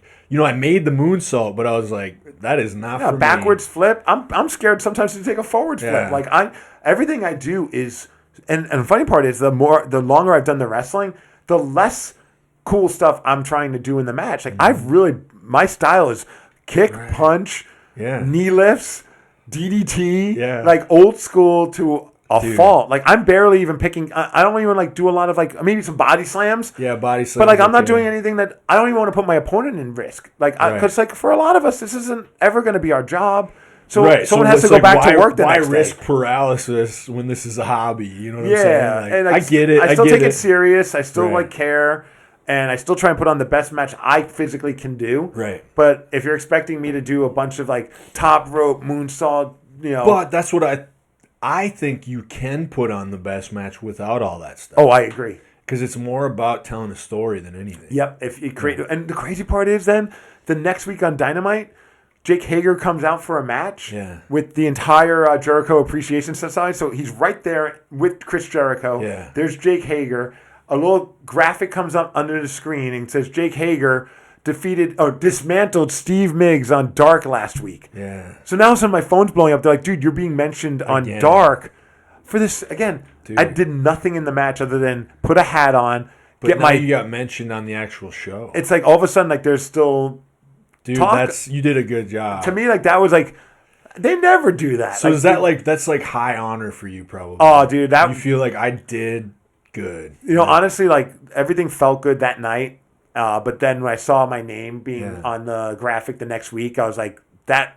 It hit me a lot harder, I think, in a good way. Right. Than because I'll be honest, like when the match happened. It was such a whirlwind. I go back into like this little makeshift dressing room they have for us, and I'm not gonna lie and be like, oh, I sat there and broke down in tears or anything like that. But my eyes got a little watery when I started thinking about in your life. Like I at 40 years old, I should have never been in this. I mean, this is something you watched when you were a kid growing up, right? And then here I am. Like you would have never thought when you're that kid. Oh, dude, in the '80s, watching like someday, and you walk I'm out, gonna have a moment like that on TV. Oh, it's amazing. Like. And then to have, like, you know, when I first walk out, like, the Portland crowd, they know me because I wrestle there a lot, but not as much as the Seattle crowd. Yeah. But still, there was, like, this, you could hear, like, whispers of, is that Steve Migs? Is that Steve Migs? And then all of a sudden, like, cheers. Even though I play a bad guy, it's like, I'm their bad guy. Right. And then I get in the ring, and it's so cool. Like, I'm trying to absorb it, and I see this little kid in the front row, and he's giving me the, like, rock on, I love you. Yeah. He's, like, changing all of his hand signals, but he's, like, enamored with me because I'm the wrestler in the ring, and I'm giving him like a little bit of a wink, a little thumbs up, a little hang loose. Like I'm trying not to be over the top, but like I'm like this is freaking cool. It's so cool for that kid. But in my head, I'm also thinking he's about to be so sorely disappointed that he decided to cheer this guy on than the guy because I'm gonna get rocked. Like in my head, I'm like. Oh man, poor kid. He's cheering on the wrong guy. It's so cool though, man. Like I always thought that too. Like when you make those impacts on kids, you know, and they look at you like you're these superheroes and stuff, dude. There's nothing better than that. I've always said it's not because it happened to you when you were a kid. You watched these people and they had those effects on you, and now you're getting to do the same thing. I used to go to like little like church shows, like that would be like indie shows in Brooklyn, New York when I grew up, and dude, like I always say I never did it for this reason. But now I understand why people continue to do it. Yeah. And that's part of why I still love doing it is because of the interaction I have with kids. I love doing shows that have kids there. Mm-hmm. Like I love doing the 21 and up shows too because they're crazy. That's got to get wild. Like, oh yeah, they're chanting "fuck Steve Migs." And dude, I went to a Defy show once here and like it's bonkers. That is not for kids. Holy shit, dude, they're fucking savages. That's definitely like, you know, that's a cool venue. Oh, I got to wrestle a match there. I was gonna say you've wrestled for them. Yeah. And I mostly host there and ring announce, but it's like again going back to the worker mentality. I'm like, I only want to wrestle there when it makes sense. Right. The vibe for Defy kind of reminds me of that. What was that building they used to wrestle? ECW Arena, 2300. Yeah. And even like a lot of people who like come to town that were there for the ECW wrestlers, they're like, dude, this reminds me so much of ECW. It has that vibe. And it's not extreme. I mean, there's some extreme matches, but it's that energy of that crowd, man. But the energy is like, they're like, you know, like the stuff they were saying. Oh, dude. I think it was that weirdo hero guy or whatever. And he like kisses dudes or some shit. Yeah. Randy Myers. He's awesome. The stuff they were chanting, I was like, holy shit. Yeah, people having fun. It's definitely not a PG show. Not PG. No. But wrestling in front of that crowd was... that was also like one of those ones where I was like, oh man, I'm cool. Like if I never get to do it again, that's all. I mean, I hope I get to have another opportunity in that ring. That'd be dope. That'd be sick. Like maybe just one more before I call it quits. And, hopefully next time they come around the area. Well, Defy's every month, and I host it, so I'll ring announce. Also for Defy, So in my head, it would make no sense to just be wrestling just randomly, right? Because I'm known as the ring announcer. I'm the host at those shows, which is something you're also good at because of the radio. 100%. And that's what got me kind of into the indie scene here. Like I started meeting people because of ring announcing. Some of the best wrestlers were also the best ring announcers, though. Yeah. You think about like Chris Jericho on the mic, great. You think about remember Kurt Hennig when he was on the mic, dude. He was so good. Randy Savage. Yep. It's important. It's a big part of wrestling. Yeah, people that look down on that part, no way, man. That's huge. You're telling a story, and part of telling the story. JBL was actually really good. Oh, JBL is one of my favorites, just in the ring. Dude, he's good. Yeah, like a lot of like what I do, I watch a lot of his shit because I'm like, his clothesline is still the greatest clothesline. Just the way he hits the ropes, everything about the guy was so underappreciated. Yeah. But yeah, dude, I hope I got a feeling that when they're coming back AEW before the year's over. They'll be definitely contacting and I'm definitely going to reach out again. Yeah. And all I got to just one more time. Dude. I just want to do it in Seattle. Get that Seattle. Now, like I don't have many. I don't put up goals. I don't have. Like I said, I'm a man about journeys, not destination. Like I don't manifest that goal, right? But that's a destination I would love to have happen. Yeah. Because it's just like, dude, that's so sick. I mean, it's super selfish, but to be able to feel an arena like Climate Pledge Arena, and even if it's like, well, it's your town. That's dude. that's my people. Yeah. Like I'm one of those. I'm a fellow wrestling fan. Let's talk a little bit about you. Actually came from where? New York, Brooklyn. Yeah, and moved here. Yep. And what year was that? Late '97. And that was because of the kind of like Seattle grunge scene. Yeah, there's a lot of factors to why. That's why I moved here too, in a sense. Hell yeah, music man! Scene, Fuck yeah, like, it's the best music scene. Yeah. Yeah, I mean, that was a big part of it. Like honestly, I was like, I get to go live somewhere. At least for a short. My opinion was, I moved after college. Grew up in Brooklyn. Went to upstate New York, Plattsburgh State University. It's like right by Montreal, Canada. Right. Did all that. Graduated. I'm like, I'm going to go to Seattle because I have no bills. I have no responsibilities. I have nothing. I have nothing. Yeah, it was calling you kind of. I was like, let me just go see. At best, I find a new life and I love it there. At worst, I get to live there for a few months, hopefully see Mudhoney and a few other bands, and be able to look back on the time I got to live in Seattle. And so I got to do that like relatively early in my time there. Mudhoney was playing the Showbox, so I was like, fuck yeah, these guys never tour. And then fell in love with Seattle, and luckily, right when I was about to hang it up and be like, I need to go back home, I'm not finding any jobs, and I'm struggling. And what I'm were not you happy. doing at the time? Just working regular, kind of like bussing tables, stuff. Like stuff like that. Temp jobs. I was a temp job king. I was doing so many temp jobs, like through Molly Brown temp agency or whatever it was. Oh, totally, dude. I've worked for those before. Fuck yeah, dude. Dude, when you're in your 20s, and back then rent wasn't crazy here like it is now. Like I was living in the basement of a house in Wallingford. And the basement ceiling height was 5. What was the rent, dude? I paid $100 a month. Oh my god! But also, I couldn't stand. Because the ceiling was 5 feet high. You're too tall, and I'm 6'3", so like I'd wake up and go upstairs. Because I could for $100, $100 a month. It. Yeah, I mean, I could afford that. Bussing tables a couple times a month, right, I'd be able to pull that in. But then making photocopies, doing whatever, working in a mail room. I was doing anything. Whatever I could get a job doing, I was doing. And then eventually got a job working at a Spanish radio station, AM station. Okay. And I worked the board, which is just running all the equipment. And like whenever they go to a commercial, I hit the commercials. Yep. I don't speak Spanish. Mm-hmm. So I have to look at them while they're talking and wait for them to point at me or say una comercial. Yeah. And I'm like, well, fuck, I guess it's time to go to a commercial. And then I would watch the time and I would just give them like a countdown. That's wild. And be like, okay, it's time to go back. And dude, it sucked, but like I had a blast. I'm working in radio. Yeah. And when everyone left at the end of the night, because I'd work until like 11 p.m., I'd work on my own like mock shows, and I would so you started putting in the time, creating your own, learning and doing. So it's like after hours, off the time. It's like that. I had no responsibilities. No one. Right. It's always like, it's cheesy, but it's like the type of shit The Rock says. Like if you have a full-time job, but you're not putting in time off your job to like for the thing you want to do, you're never gonna do the thing you want to do. If you just do so you have to put in that time to like you started putting in time to this thing. Yeah. You're practicing, you're putting in hours. Yeah. You know what I'm saying? 100%. Like, yeah. Just like playing music. You have to put in those hours to get good. If you put in the bare minimum, you're never going to get anywhere. Yeah. And it's like that with wrestling too. Like I think much to like my wife, probably my family is like, they'll roll their eyes because like I treat everything, whether it be playing hockey, whenever I do anything, music, I usually just focus on one hobby, even though I have like music, wrestling, and hockey are like my big hobbies. Right. But if I've been so focused in wrestling, I barely do music. I almost never do hockey. Right. And then at one point, I'll get more into music. I'll probably dip out a little bit of wrestling. You know what I mean? Like go hard into one. Because when I do one, it's a job to me. Like and in a sense of like how radio is, it's like I'm going to put in more than what I'm supposed to do. Like still to this day, a lot of wrestlers they just do shows. Right. They'll wrestle like 3-4 times a month. And that's it. Like, I'm still training every week. Right. I go up to Everett to the Buddy Wayne Academy, and I train with other wrestlers that are at the top of their game. And I joke about it, but I mean it. I'm the worst guy there. Yeah. But I'm the best version of me there. You know what I mean? So it's like you want to be around everybody better than you. I don't want to ever be around. I don't ever want to be the best. It brings you up. I don't know what that feels like. If you're the best, you need to go somewhere where you're not the best. Thank you. I agree, dude. Like, so I'm in a room with guys that I can't keep up with, and they say, no, you can't. I know me well enough I feel like I can't keep up with, but I am trying.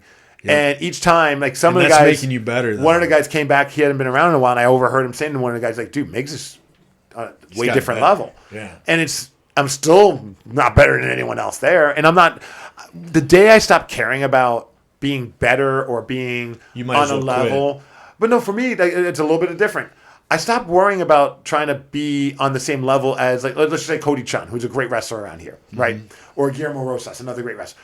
The moment I stopped trying to be on their level and started trying to be a better version of myself, leaning into your actual talent. Because what am I trying to do? Am I trying to be another Cody Chun? I'm never going to be Cody Chun. Right. A, because I'm not Cody Chun, and B, because he's just on a whole other level. Like, his skill set is not mine, but I could do things that maybe he can't do. And if I can't, I could still do my version of what a wrestler is to me. Yeah. The best way that I know it sounds weird. It's kind of like you start out as young James Hetfield, and you're trying to be Lemmy Kilmister. Yes. Like you just want to be your hero. Yeah. But you end up, when you start shining, it's because you become leaning more into the things that are you. And the best version of you. And then you become the James Hetfield instead of the kid trying to be Motorhead. And it helped with my anxiety and training, because when I first would go, man, I would just be a nervous wreck. I'm like, I can't keep up with these guys and what they're doing. Imposter syndrome. Yeah. So you don't feel like you actually belong. Like, oh, what if they find out I suck? And and no one thought that. Here. And none of those guys do. It's all in your head, though. No one's ever pulled me aside. And most of the most people that are the best at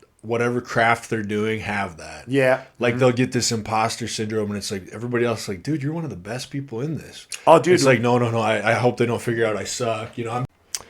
All right, everybody. It is time to take a short break for our sponsors. The Nicky Free Podcast is now brought to you by Manscaped. They are the best in men's below-the-waist grooming. Their products are precision-engineered tools for your family jewels. Manscaped's Performance Package, the ultimate men's hygiene bundle. So join over 7 million men worldwide who trust Manscaped with this exclusive offer for you. So it is 20% off and free shipping worldwide with the code NickyFit at manscaped.com. So the thing about it is, like, when you're, you're trying to shave your balls, you got like a date or something, you don't know where things are going to go, but you don't want to be like showing up all messy down there. You want to show up all clean. You want to be looking good down there. You know what I'm saying? So, like, we've all done that. You get a shaver out, you go to shave yourself, and what happens every time? You cut your balls, man.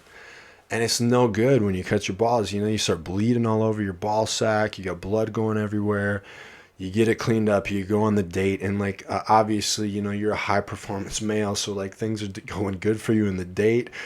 Stuff starts going well, and next thing you know, like one thing leads to another. But then the thing is, you whip it out, and like there's a big thing, like your balls are all cut up, and it's like all sore down there, and it's like such a turnoff, So it's like you don't want that to happen to you, Like you don't want a big open wound on your ball sack when you're out on a date, like. That's just no way to be. So check out the Performance Package 4.0 has arrived, and it is a game changer. So inside this package, you'll find the Lawnmower 4.0 trimmer, which is right here. And look at these things, man. Manscaped's products are so aesthetically pleasing looking. Like the design on it, it looks like something that Batman would use. It's like so sleek. It's all black. It's just like aesthetically pleasing to look at. They've done such a good job. So this is the Lawnmower 4.0. The other thing that comes in the Performance Package is the Weed Whacker, nose hair and ear trimmer, because it's like, I mean, I see this all the time. You're talking to somebody, and it's like they take care of themselves. They eat healthy. They work out. They're trying to look good and everything. But then it's like you look at their nose, and it's a bunch of nose hair sticking out. Bro, take care of that. Like, why do you want to do that? Use the Weed Whacker nose and ear hair trimmer because, like, clean that shit up, dude. Nobody wants to see that, man.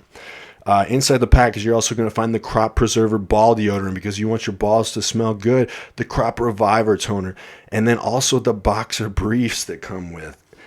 You know, and I'm probably going to take some scantily clad photos in these because, if you've seen my Instagram, the leaner I get, the more like scantily clad photos and videos I take. So I'm going to be rocking these Manscaped things, showing off the abs, trying to look sexy online. I'll be taking some videos in these. It also comes with the travel bag so you can carry it all with you so that when you're on the go, you got to be looking good when you're on the go. So let's talk a little bit about the Lawnmower 4.0. This trimmer is the future of grooming and, dare I say, the greatest ball hair trimmer ever. It's a 4th generation trimmer. It features cutting edge ceramic blades to reduce grooming accidents thanks to the advanced skin safe technology. The Lawnmower 4.0 is waterproof. It also has an LED spotlight, so when you're down there doing it, man, like you can see all the nooks and crannies. It got the spotlight on it, so you're not missing any spots or anything. Because it's waterproof, you can say goodbye to the mess on the bathroom floor. You can do it in the shower. You can, So, guys, it's time to take care of yourself. All right, look at this. Look at this product. It's awesome. Thank you, Manscaped. This stuff is so great. They also threw in this beard hedger, which is just a great beard trimmer. We'll talk about that another time. But this is the performance package. So yeah, guys, go online, go to manscaped.com. If you want 20% off, use code NickyFit. You will get 20% off and free shipping worldwide. So check out the performance package. It's awesome. And thank you guys so much. Use code NickyFit. Save 20%. You're really helping out the podcast. And I want to say that I was already using Manscaped before they started sponsoring the podcast. I think they're a great product. So thank you guys for picking this stuff up. Use code NickyFit. Save 20% and free shipping. You're really helping me out. You're helping out the podcast. And thank you to Manscaped. And thank you guys. Go out there. Let's get cleaned up. Let's not go out there all messy and stuff. We got to look good. All right, guys. Thank you. I'm tricking everybody. Oh, dude, I did a seminar with Chris Hero, who's a great wrestler. If anyone knows on the indies, like one of the best, arguably one of the better all-around wrestlers, and had a stint in WWE. Yep. And he shared a story because we were talking about imposter syndrome, and it was a really eye-opening thing. He's like, dude, you guys all think like you don't belong. Let me tell you a story about a guy who was texting me nonstop saying, I don't belong. I should just quit. I'm not as good as everybody else. And he's like, oh, and that guy just so happened to main event WrestleMania against Stone Cold Steve Austin, and his name is Kevin Owens. Dude. And he's like, I have the text, if you don't believe me, of like a few years ago. And here we are thinking, your reaction too. So, dude, Kevin Owens, one of the best in the world, and he's questioning himself. Dude, he is. Like, that's so eye-opening for us schmucks that are just doing it on the indie level. And we're like, dude, it doesn't matter what level you're at, you're always going to question yourself. Dude, they were hard on Kevin. So, like, when I got my tryouts with WWE, that was when Kevin Owens was getting hired. Mm-hmm. So he was in the same tryouts as me. Oh, that's crazy. And he had already kind of like gotten himself a certain level on the indies where he had a name. Oh yeah, Mr. Wrestling, man. So, I was there as just like a kid from Iowa, like a no-name dude, but I earned my opportunity. But Kevin Owens had kind of a target. Yeah. So because he already had gotten some fame in the indies, like it was that Matt Bloom? Matt Bloom was super hard. He'd be like, because his name was Kevin Steen at the time. He'd be like, Steen. He'd just yelling at him and shit, dude. Like, so that guy, he's earned his spot. Oh, hell yeah. And he's arguably one of the best. That match against Stone Cold was fucking sick. I don't think anybody could have had that great of a match with Stone. I mean, no disrespect to Stone Cold, but like nobody could have made Stone Cold look that good. Yeah. And it took a guy because another guy like you, when you wrestled Jake Hager, Kevin Owens is a guy that gets it. Yep. He knows what wrestling's about. It's not about he made Stone Cold look good. And I mean, like you said, Stone Cold did look good. No knocking him at all. No, but in order to look that good when you've been so limited with, and also with the injuries that he has, that meant his opponent stepped up. That good. Yeah. And I think, I mean, obviously, it's kind of like when Jericho wrestled those three. Remember when it was like Steamboat?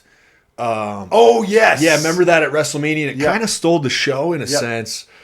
Probably not, because there was probably a Shawn Michaels match on that same card. But I know exactly what you're talking about. You know what I'm saying? Like, he made those legends look so good. Hell yeah. And whereas Steamboat actually made himself look good, because he still had it. Dude. But he made the other guys look really good. And that's a sign of an incredible wrestler. Right. The wrestlers, I mean, some of the best wrestlers, I think, an everyday fan that maybe doesn't understand the science or the art behind wrestling. It's like, who is this guy? Why is he even in wrestling? And then like, oh no, you don't understand. Like, this guy is making everyone around him look great. Like Baron Corbin right now, I think currently is a perfect example of that. That dude's awesome. He knows exactly what to do. In fact, we'll say, I will stop doing cool shit because I didn't want to be liked. I wanted to continue to be the bad guy. Yes. So that way the good guys were being loved. He's one of the best. He's one of my favorites. Right. Yeah, he's awesome right now.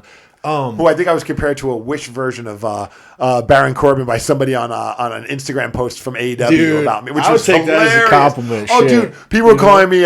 They were like, "Oh, he looks like The Rock on Undertaker's body." Somebody said, which I thought I was like, "Oh, dude, I don't. Where's the insult? I don't even Undertaker currently. I'll take that. Like, he's a freaking dude." And then someone else was like, "Oh, he looks like The Rock with Ricochet's body," which I was like, "You are smoking crack," because Ricochet's got an incredible insane. body. Yeah, physique. And a lot of people comparing me to like, "Oh, he looks like Christopher Daniels who took a bunch of stem cells," and I'm like, I mean, it's a weird backhanded compliment, but I'll take. Like, oh, dude, every bald wrestler I was reading these yesterday, and I was howling. It was like an AEW post of me, it had a shit ton of comments, more than any of the other enhancement guys. I'm like, what's going on? Well, that's the thing, dude. Like, every negative comment or like people talking shit, that's a good thing. Oh, because every comment's a good thing, dude. It means something. It means people are talking about you. Yeah. And a lot of times, dude, like, it depends on my day. Like, if I'm not feeling like, don't read that shit. I don't read a lot of comments like on our station, dude. Even when I put these clips up, sometimes it's like, don't read the comments. It's not worth it. No, because it's the most miserable.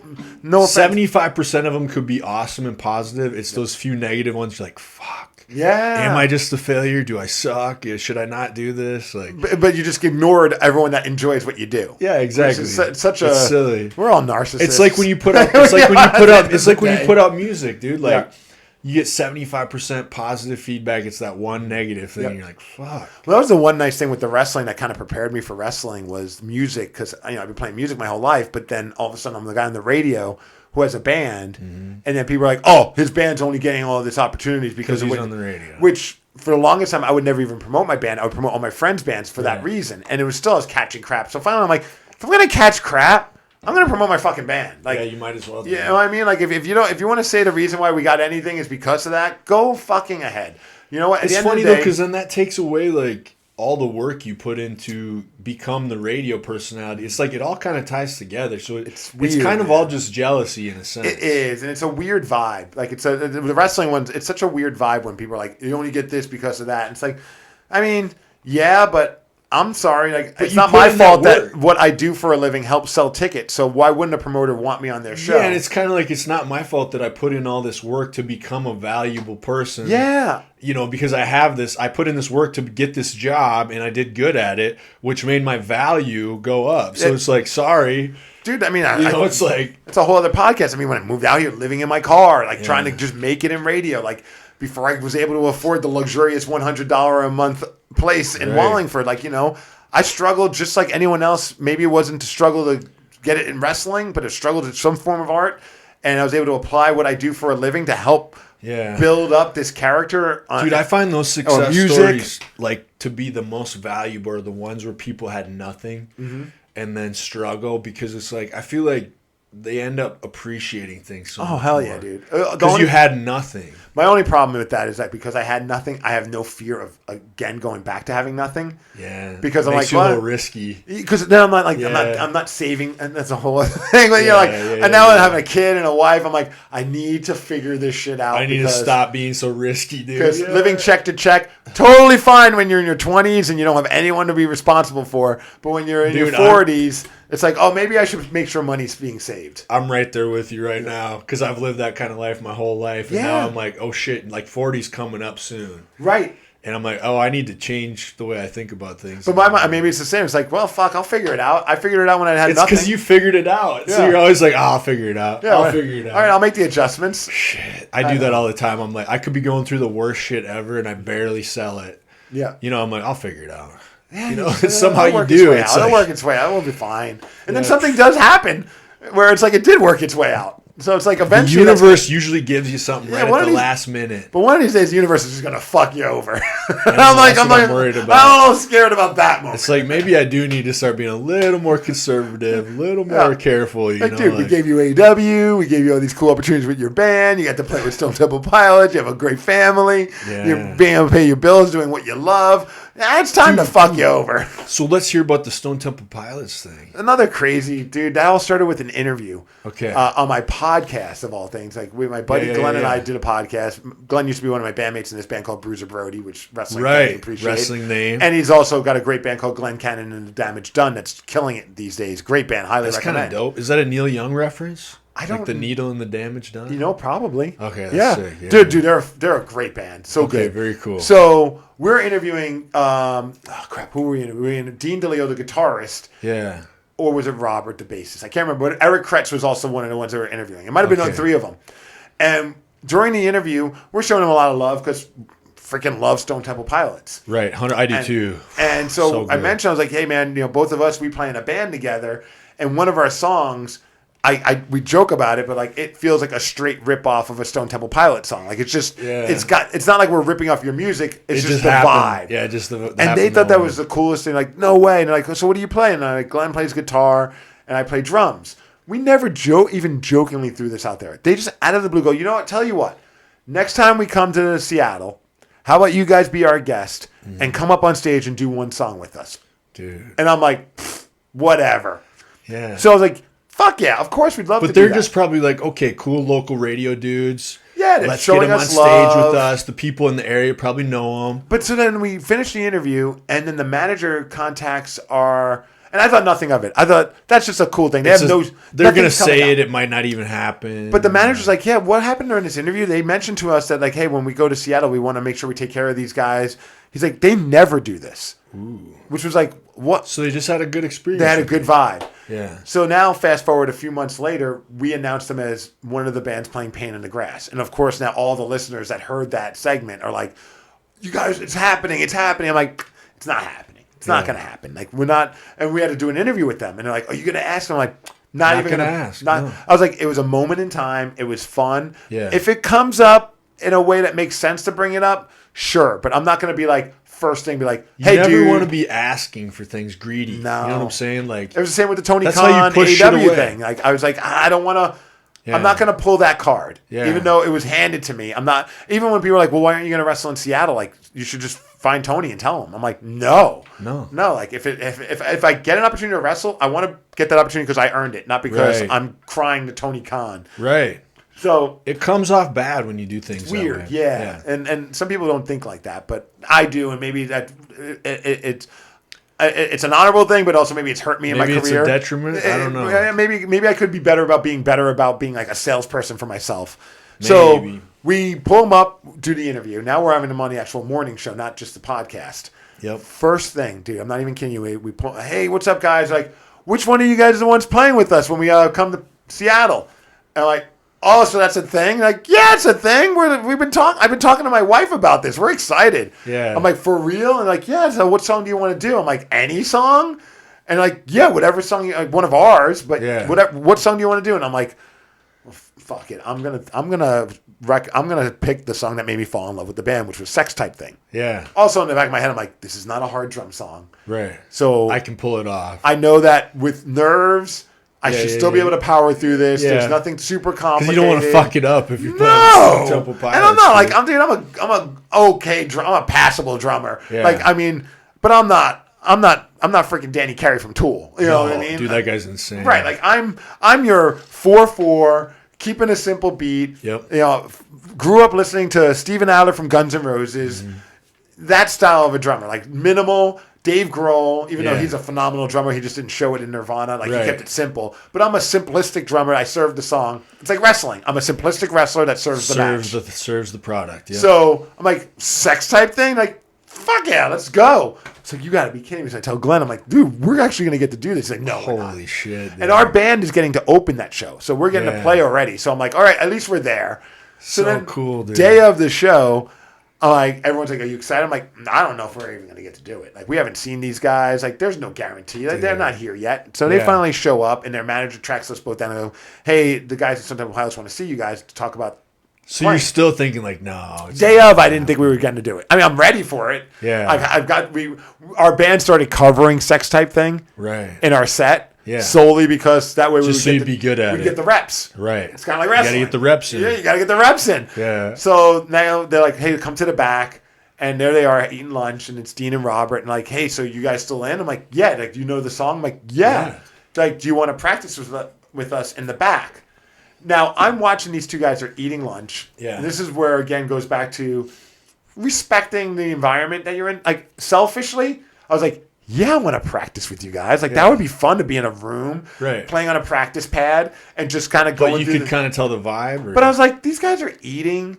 The last thing they want to do is probably pull out their guitars. They know that. So we're like, dude, we know the song. Yeah. Like, are you guys good without running through it? I'm like, yes. Sick. And they're like, really? And I'm like, yeah. Like, and I'm like, the only question I have is on the album you end cold.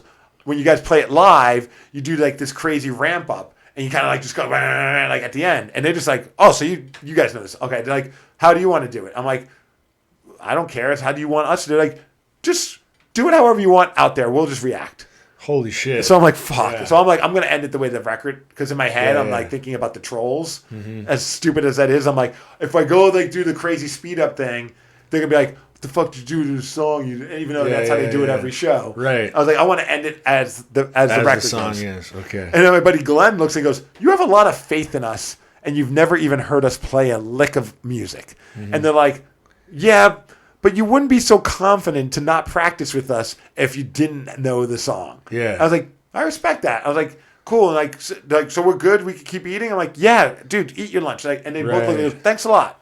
It's kind of dope for them because now they don't have to like take the time out and. But now all of a sudden, now we got to go out there. But that's pressure. And then we go out there, and I'm like, dude, there's 15,000 people, hearts beating, and there's Stone Temple Pilots, and I'm like on SDP. You know, I'm sitting. Dude, in the who's the singer at the time? Jeff Goot, who's now the singer.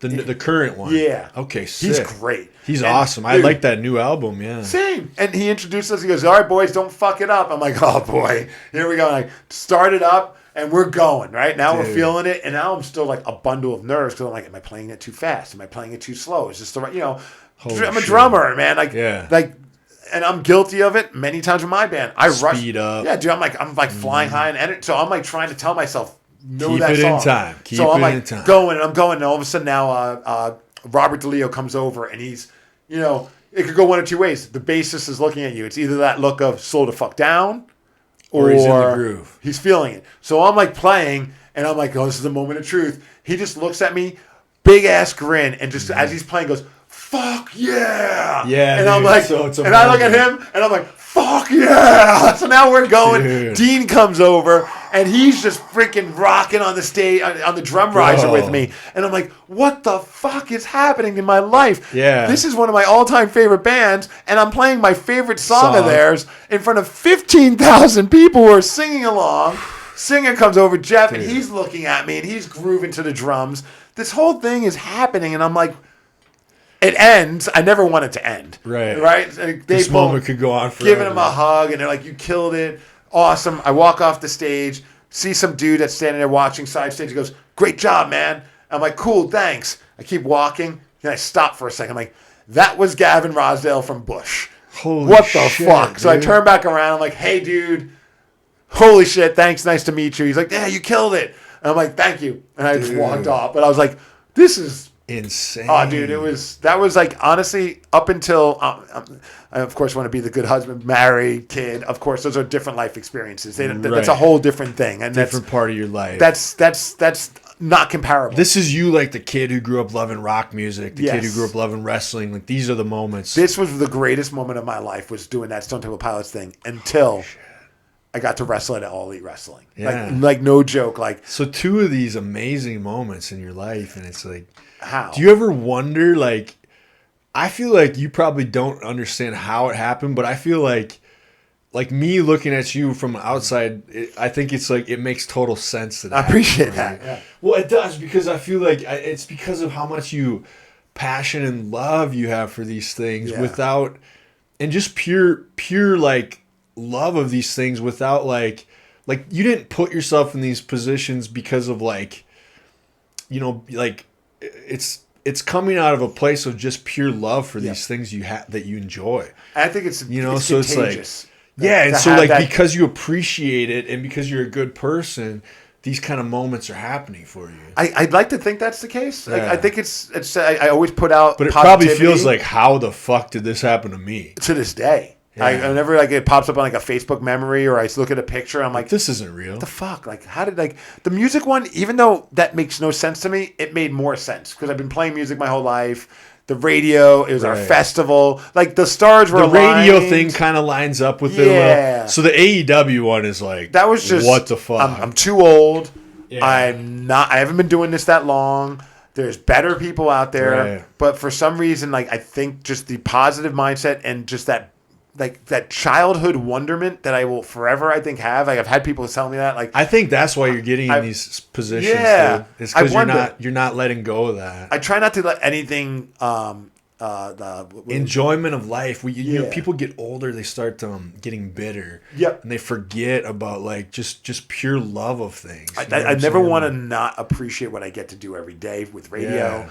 I never want to not, like, I don't want to take anything for granted. That's what it is, dude. And I always will have like that almost like childlike curiosity. Yes, that's what it is. That's what's getting you in these spots. So like you get excited about things. You're excited, like just like all of that, man. Like none of that I should have ever had those chances. But I think if I try to make those chances happen, they never would have happened. Right. You know what I mean? I'm there for the ride, and that's kind of like my whole life motto is like, I'm just here for the journey, man. Like, the destination is one day being underground, really. I mean, at the end of the day, like, we're all going to die. That's what happens. And I don't know if it could happen tomorrow. It could happen next month. It could happen hopefully in 40 to 50 years from now. With medical stuff, dude, you don't know. It could be a lot longer. Yeah, maybe I'll just be living like this weird brain thing. Like, who knows? But I like to think I'm taking the most of all my opportunities and living the best life that I can. Because tomorrow, as cheesy as it sounds, tomorrow is not guaranteed. And I think as we get older, we see some of our friends die from cancer and whatever. Like, I could, or all the heroes in rock, dude. Yeah, like, wrestling too. Yeah, wrestling and rock music. Like, I'd like to know that at least when that day does come, if I have even like a half a second to reflect on my life before like that moment comes to a close, I could be like, I did everything that I possibly could have. I was given opportunities, and I went with them, and I gave my best. It might not have been 100. It might not have been perfect. It might not have been as good as someone else that maybe is more talented. But I did the best version of me. Yeah. And I could close my eyes and be done with this world, knowing that I did that. You know. That's a huge, huge message for people, man. Yeah, and it's like that's why you're not gonna be on your deathbed like wondering what if, because you did, you tried, you did the things you wanted to do. I'm not gonna be like, oh man, I was really good at saving my money. I know I should be better, but like, no one ever looks back on life being like, I was very good at that, dude. It's like I live my life to the best. I treated people with as much kindness and respect as I feel like I have. I mean, sure, I'm human, and I'm sure I've maybe rubbed some people the wrong way. Maybe they got me on a bad day. If you've done anything in life worth doing, you've rubbed people the wrong way. Yeah, and I'm never intentional. And like, there's been times where people like be like, "Oh, I met you 20 years ago, and you were a dick to me." I'm like, sorry. I'm really not my intention. Probably could have happened, but there's a good chance maybe at that moment the world was crumbling around me, whether it be a work thing and you try to like hit me when I was trying to handle something or put out a fire, or maybe I just got dumped, or who knows? Who knows? I can't go back in time to remember that moment. I don't remember what I ate yesterday. So sorry. Like I live very much in the present tense. I mean, I go back to music, but like I think that's the other thing, dude. Oh, that song is great. Pearl Jam. Pearl Jam's present tense is my life mantra. Such a good song. Because I remember when in college hearing that song for the first time, or maybe after college. In the present. Yeah, it makes much more sense to live. Like, you could spend your whole life Such a simple line. living on past regrets, or it makes much more sense to live in the present tense. And past regrets. Yeah. Dude, seriously. But when I heard that, I was like, what the fuck? You're That's like right. profound lyrics, honestly. And it's the simplest song. I always think Eddie Vedder doesn't get enough credit for his lyric writing. I'll spend a minute and really listen to it, like, especially like a lot of, all of this stuff, but that earlier stuff, like on 10 and even like No Code. And there's some crazy, just the lyrics. Freaking verses when you listen to like WMA. Yeah, verses. And huge. like about just like, not to like go crazy, but like, No, that song, stuff, that song is like still relevant to this day. When we were dealing with a lot of like these like, unfortunate killings of people because of them being minorities, and you're like, you hear that song and it's like about how 20 something years ago, 25, 30 years ago, he's writing a song that's still relevant. That saddened me. Like, it's like, it is sad, that's a super powerful song. Yeah, it's like he won the lottery by being born, by being a white male just American, being born white in America. It's like, dude, and it's all based on him witnessing somebody being treated bad because of their race, and it's like, fuck, and Eddie, like, I feel like no matter what you're going through in life, you could probably find an Eddie Vedder song that will connect with you or connect with what's going on in the world, and he wrote it 30 years ago. 100%. It's like, fuck you, man. Dude. God damn it, you're talented. He's got this song even from, like, I think it was the 2006, the Pearl Jam self-titled The Avocado album. Yeah. It's my favorite song I always think about in life is it's that one, Life Wasted. It's like, I faced it, a life wasted. I'm never going back again. Fuck yeah. It's like, so that's kind of the mantra of life. Like, like maybe you've been in a spot where you felt like everything's falling apart, or what. It's like never going back to that spot again. Yep. Like, I've been there, done that, and now it's because all the lyrics of that are like, why give up? It's like, why swim the channel just to get this far? You're halfway there. Why would you turn around? But people do. Darkness comes in waves. Why invite them to stay? So it's like, we all have the dark period, but why let it set in? Yeah. Don't let it set in. Keep going. Yeah, dude. And I don't know about you. Like, I grew up like being around people that like when they hit their 40s, they're done. It was almost like they were just like, yep. Now it's sit on the couch, watch the news. And almost like you're not waiting to die, but in a sense, but that's the thing. It's like that. It's that meme where it's like most people die at 35, but they're not buried until 75. And here I am, like, fuck, dude, that. My 40s, and I say this with complete confidence. It's not even about like, it's because of all the great things I've gotten to do, but like my 40s have been the best decade of my life, and there's not even a close second. I think anybody can make that happen too. Dude, I didn't think I could. It's about it's mindset. Dude. Yeah, I grew up thinking when you hit your 40s, you might as well just mail it in. Now you're just dead end job. You're miserable. You're a parent, and you're not really happy to be a parent. I'm like, no, man. Like, I could be a parent. I could still have fun with my kid. Yeah. Be a parent too. Obviously, it's not always fun. But then also do shit that makes me happy because my kid will see that. Because I saw that as a kid. Yes. And all I saw was when you hit your 40s, you're done. You're done. Yeah. And it scared me, man. So when I hit my 40s, it wasn't like, I was like, why do I have to be done? Like, right? Like, I can learn how to wrestle. Dude. My body's still okay. Like, I can take a bump. I could do this. I could do that. And then all of a sudden, it's a good message to anybody out there. Like, you can do it at any age. You can do what you're. Fuck, if I can, anyone can. Just don't be done in life. Get that, like you said, that childlike wonderment back. But the thing I always tell people too, like, because I've had people come up in wrestling training, like, and sometimes, and it's like, I know they meant that as a comment, but like, oh yeah, I saw you wrestle, and I figured if you could do it, anyone can. And I'm like, all right, I'll see you when training's over. And then some of those guys don't come back, and I'm like, yes, if I could do it, anyone can. But you also have to put in a lot of work. Put in the work. Like, anyone can do this, but you just can't walk in and expect that they can't do the work, and they can't show up over and over and over again, year after year, like you have. That's the difference. And you got to work harder because you got to. It's putting in the time over and over. It's consistency more than. And it's a trip when I tell people, like, I finally, like, I used to be a little like apprehensive saying I'm in my 40s to like my wrestling crew. Yeah. Like, and I finally, like, even like when I was talking to one of my buddies about the AEW experience at the last Defy show, and I'm like, yeah, it's just nuts. Like, dude, we're so happy for him. Like, dude, it's just nuts that a guy who's pushing towards the later part of my 40s got to do that. And they all stopped. They're like, what? Huh? Yeah. Like, we thought at maybe late 30s. But see, that's the thing is when you live your life the way you're living it, like, it's not really, people can't tell what age you are because it's like, so I have like different friends that are both like 57 right now. One of them, he might as well be 80 years old. Yep. because of how he lives his life. Terrible, doesn't take care of himself, drinks all the time, super negative, never does anything positive. Yeah. And he seems like he's 80. I have another friend, he's driving a fucking sports car. He's wearing like fucking fresh, like young people clothes. And not in like some weird, like, said like midlife crisis way. Just like, this is who the guy is.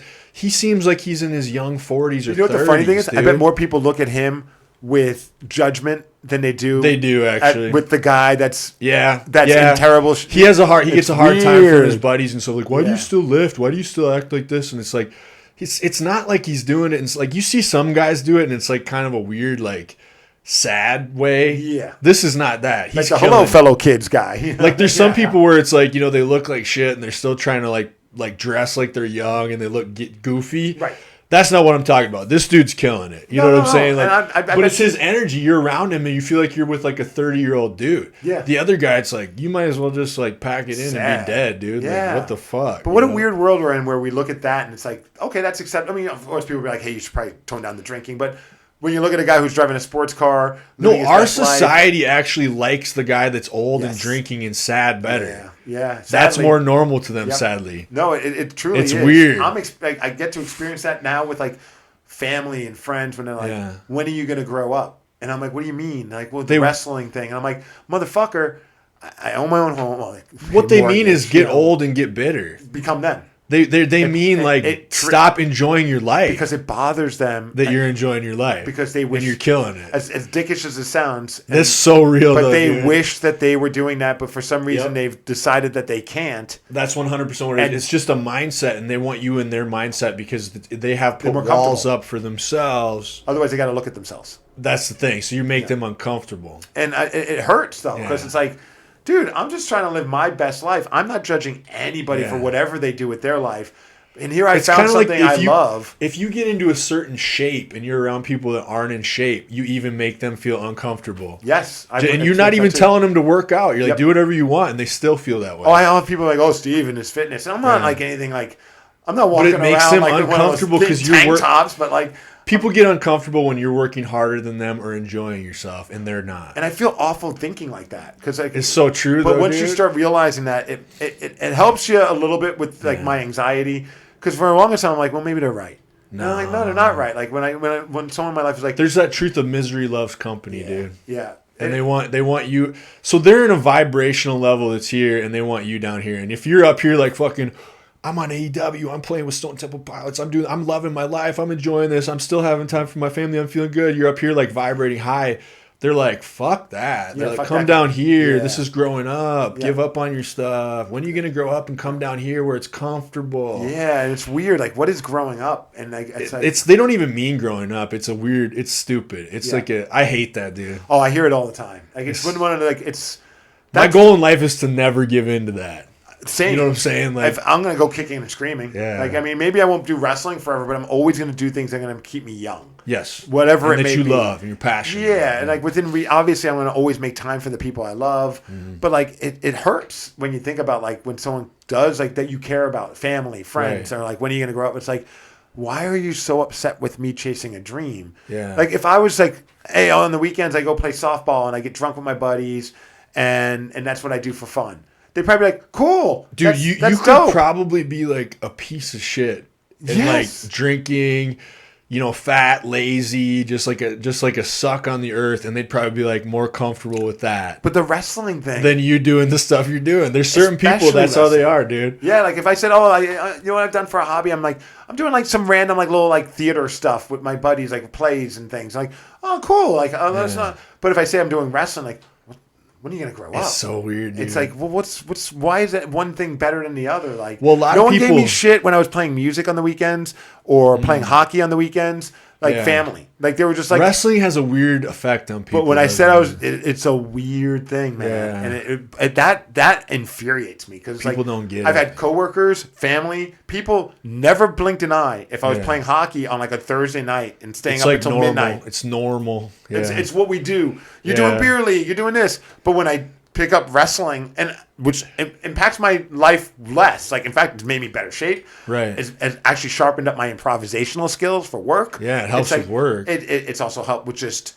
just everything. It builds community. Think of the Yeah. community building you're doing with all the friends and people that have a shared passion with I've you. met more eclectic, interesting people than in wrestling Yeah. than I would ever meet in any other thing that I love. And that's even saying music. And a music bunch is a of pretty cool weirdos. we are all Yeah. weird as fuck. I love in it. all different ways. Some seem more cooler than others, but at the end of the day, we're all the uncool kids Dude, it's like that there's a get whole shit on for loving wrestling. right. There's a whole group of like definitely the people that I know in wrestling back home that are probably excited that you're on this podcast right now, watching you.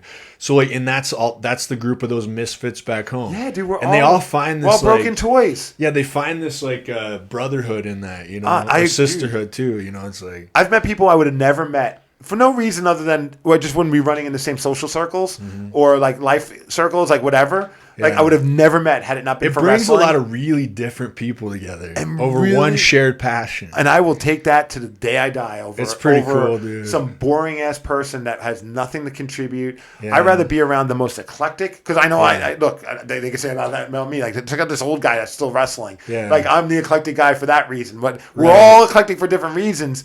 But man, it makes time in the locker room fun. Yeah. Everyone's got stories to share. Everyone's creative. So cool. You know, dude. yeah, you got a the couple- creative part's the funnest part, Yeah, man. yeah. Go into a room like let's just say you and I had a match and we never met. Yeah. We would meet 2 hours later. We're trusting each other with our lives. Yeah. I mean, really, Picking each other up and dropping as each other in our over heads. dramatic as that sounds, it's the God's honest truth. Like we could literally kill each other if we fuck something up. And we Yes. trust each other, even though we've never met, but we can vibe out when we're planning tell, how dude. much you can trust somebody. It is weird when you're in the ring with somebody, you actually can tell how much you trust In them or seconds. don't. And you know how to protect yourself if you kind of don't. Yeah. Oh yeah. But when you get the vibe, like, ooh, I can really trust Oh this yeah. guy. I'll Then you feel give like an extra this pep is- in the jump. Yeah, this is going. You And know, then when the like- show and the match ends, Yeah. I've created a life bond with somebody that I probably maybe I won't see all the Unspoken, time. you never had to speak about it either. It's insane, dude. It's Like- just there. It's like it is weird. You can like feel that with somebody immediately. and like you like even like when the AEW thing, like when I got in the back, like Danhausen, who's killing it in wrestling. yeah, the face. Him and I, we had a match, and we Right. really bonded in that match. Like we hit it off. Everything. He loved my character stuff. so cool. We went and got dinner afterwards, and still stay in touch very, very rarely. Obviously, he's busy, but when, you made a connection. But when I was in the back, he came beeline straight to me. He goes, Migs, I was just talking about you yesterday. Yeah. I'm like, what? Like, and he's like, oh, I was telling all the boys about how they went to 13 Coins. He's like, you know who took me here was this guy from Seattle, Migs, and Yeah. we tried this. well, now and every time he's back in Seattle, he's probably going to remember Migs. Yeah, You know what it I'm was saying? cool. Like, it's Like, a positive thing. it's like how many times do you remember someone you met one night and then 20? Well, in wrestling, you do though. Because you are handing each other's well-being. There's this dude named It's crazy. James Beard who was a referee and Yeah. stuff in wrestling, and like he's an older dude, but he's friends. I know with, the name. Yeah, James Beard. He's a friend with my friend James Jeffries, and I've met him once, but I feel like super connected to him because Yes. we bonded over wrestling. We hung out this night, and it's like, this guy gets it. Yeah. He gets wrestling, and he runs a wrestling promotion, but super cool dude. You know, like It's good people, man. Texas dude, and it's like, you know, so I'll wish him happy birthday every time I see it, Yeah. or he'll like stuff on Facebook, and it's like, we met once, dude. Yeah. And I'm like, this guy's one of my people. That, You know what I'm it's saying? crazy. Like, Like, and it's like you Yeah. probably would have never met. you can't do that in anything At other a than I bar. think like wrestling or music. It feels like. Yeah, and I think wrestling is even a little bit more crazy. Yeah, in my definitely. in a good way. Like it's True. just because you know when I'm playing with my band, I don't have to worry about breaking their neck. Yeah, you're right. It's that bond with that, Yeah. dude. It's Yeah. wild. So when you were growing up, dude, like what was your favorite? Who was your favorite wrestler? Who did you get the most inspired by? Roddy Piper. Yeah. Roddy Piper, Dusty Rhodes. Dude, Dusty is Dusty. the greatest. But People you- don't understand. And he's all charisma. He Dude, is. Watch his I matches. watch his stuff now, and I'm like, that guy had drip before drip was a Yes. thing. And like he he'd did come out nothing. wearing like him and Nikita Koloff got these like big fur coats. So one time he's like, I remember that. There is nothing to explain this. He's just like, Massively overweight. Yeah. Dude with a lisp. but had sex appeal. Somehow became Yeah. a sex symbol. I know I'm a little bit more overweight than some of these other people, but baby, you know, he would just come out Because he like owned it, man. that He blue owned eyed, it. just that blue eyed soul, baby. And he was just a great talker. But when you watch him in the ring, his moves, elbow, well, he was amazing in punch, the ring, elbow, too. and then it was all what he did between But it those was how moves. he did it. Exactly. Yeah, it wasn't like he was Exactly. doing crazy. But him, dude, there's Jake the Snake Roberts, Jake Macho the Snake. Man. Yeah. Like, those were guys I all loved. You got to go on Instagram and follow it. It's called No Context Dusty. Okay. They just post a bunch of like old Dusty I'm in promos. for that. Dude. It's Yeah. so good. Dusty's one of my. I mean, right now his son Cody's my favorite wrestler currently. Dude, Cody's amazing. He's on another level. I'll argue that with so many of my friends who don't believe that. They think he's great. But Well, they don't I'm realize though. Yeah, he's the best wrestler. Yep. Hands down. I will argue from promos, storytelling, matches. Everything he does is if I could like aspire to be a wrestler, like if you're like, hey, you could just take every skill set of a certain wrestler that's wrestling right now. That guy is so cool, dude. I'd be like Cody Rhodes, no question. Like, there's a lot of great wrestlers. Don't get me wrong, and it's a subjective argument, but for me, there's nobody better in professional wrestling right now than Cody Rhodes. I agree with you. Yeah. He's up there for me. Just how he conducts himself too. I love it. All business. He wears the suits. The way he carries himself. To me, that's like the guy you want to be. And he went to another level coming back to the WWE. I don't know if it's like having help with advice on like his promo, because his promos were great with AEW, but they've gotten even better, so much more like well-oiled machine. He's making me love WWE again. Same. Yeah. And like you believe. It seems like they are really kind of on a stride right now, doing pretty cool stuff. 100%. Yeah. It is weird. I don't know. Like there's different eras. It feels like they're kind of back to like. I don't know what's happened or changed, but yeah, WWE's pretty good right now. I think it's just like got good talent. The talent they're is letting there. The talent be talented. Yeah, they're letting and more I think stuff. That's a Triple H thing behind the scenes. Like, I think it definitely is. Yeah. Like I think sometimes like when you have a team of writers, you should utilize them, yeah. but you should also let the talent be. I mean, you probably remember this when you're wrestling. Like if you have a booker that's like, I want you to do this, and this, and this in your match, and you're like, well, fuck, that doesn't go with anything that I typically do. I'll do it because you're paying me. Yeah. But like. The better promoters are like, hey, I need you to get to this point. Our promoter was more of a bullet point kind of guy. He kind of let you be you. But he did have specific things sometimes because he knew how a show was supposed to be. But you could still be you. And I think that's what's happening right now is like, yeah, we have a goal. We have a vision. We also have like, this is what you need to convey in this that's promo. why I enjoy AEW a lot lately too. Because they're definitely letting people. They just say, fucking go. Yeah, they let them create stuff, you know. And dude, when you let the talent be talented, as dorky as a line as that can be, when you let creative people be creative, like when you... I agree, because we would have never had all the good characters we had if they... The best moments. Yeah. So, like, that's how you get a Stone Cold. That's how you get a Rock. You know, like, that's how you get a CM Punk. How was Stone Cold ever supposed to be Stone Cold? Like, if you look at his, you know, previously who he was. Yep. Before he was able to kind of just be himself, you know, like... And imagine someone else writing his... Same with, like you said, CM Punk. Oh, my God, dude. Like, I'm sure they had a vision of how they wanted this story arc to happen with him and John Cena. Yeah. But you could hear it, like, when he was doing that... You got to let it be a little bit real, right? It's like, here's where we need you to go with this. Yeah. At some point, we're going to cut you off, but go. Be you. Right. Because fans believe it then. Mm-hmm. I mean, you got to have some little bit of truth sprinkled in there. When people who are in the industry are questioning whether or not what he said was legit or... Even though it was probably written... I bet. You know, it doesn't seem like it was. Like, I don't think it was, like, fully written, but I think probably not like, 100%. I bet he was like, hey, I'm going to take a shot at Triple H. I'm going to take a shot at this. I'm going to take a shot at that. Loose plan. This, yeah. And or even, like, you know, some of the best promos are like, hey, look, are you cool? Is there anything you don't want me to say? Right. And then it's like, no, man, all bets are off. And then you just kind of react like, that look way. at Brett and Sean when they had, like, they went in on each other, you know, but those were great promos. I mean, right now... But they were too great because that ended up being this huge fight. Yeah. But still, dude... Some good shit. I mean, like right now with the Roman and Cody stuff is just so good. It's compelling. It's making me excited for WrestleMania. Actually, same. Yeah. I can't wait. That's gonna be I feel like it's gonna be a good WrestleMania this year. Dude, for real. I think there's at least 3 matches where you're like, okay, I gotta see that. Yeah. Gotta see that. Yeah, Roman too is a guy that's really good right now. So good. Yeah, but definitely, I think I'm a Cody Rhodes type of dude myself. Dude, it's like he has that old school vibe. He does. Something about him, man. He brings such a level of respect for like the history of wrestling, and you can feel it. He's the wrestler I would have grown up watching as a kid. Like, you know what I mean? Like, he's got that vibe. He's like his dad, but like a different. It's not his totally different than his dad. But like you could tell when. But the same respect for the business. He makes you feel, and that's what his dad did. And that's the best wrestler is going to make you feel good, bad, angry, happy. They're making you feel something. That's a good way to put it. The best wrestlers make you feel. Yeah. I mean, that's like it's they create moments, dude. What's it on radio, man? Like that's what you guys do, basically, right? You want to make people feel. Obviously, our goal is to make you feel good, Now, did you have any heroes in radio growing up, like Howard Stern? Howard Stern, obviously. Say, that dude is the shit. Yeah, fuck, dude. I grew up in New York. He's a legend. I mean, that was high school for us. Like, we would all listen before we get to high school. Yeah. And then we would, like, talk about what we heard. And one of us or all of us would have our parents record the rest of the show. Right. So I'd get home. Could listen to it. I could listen to it if I get my homework done.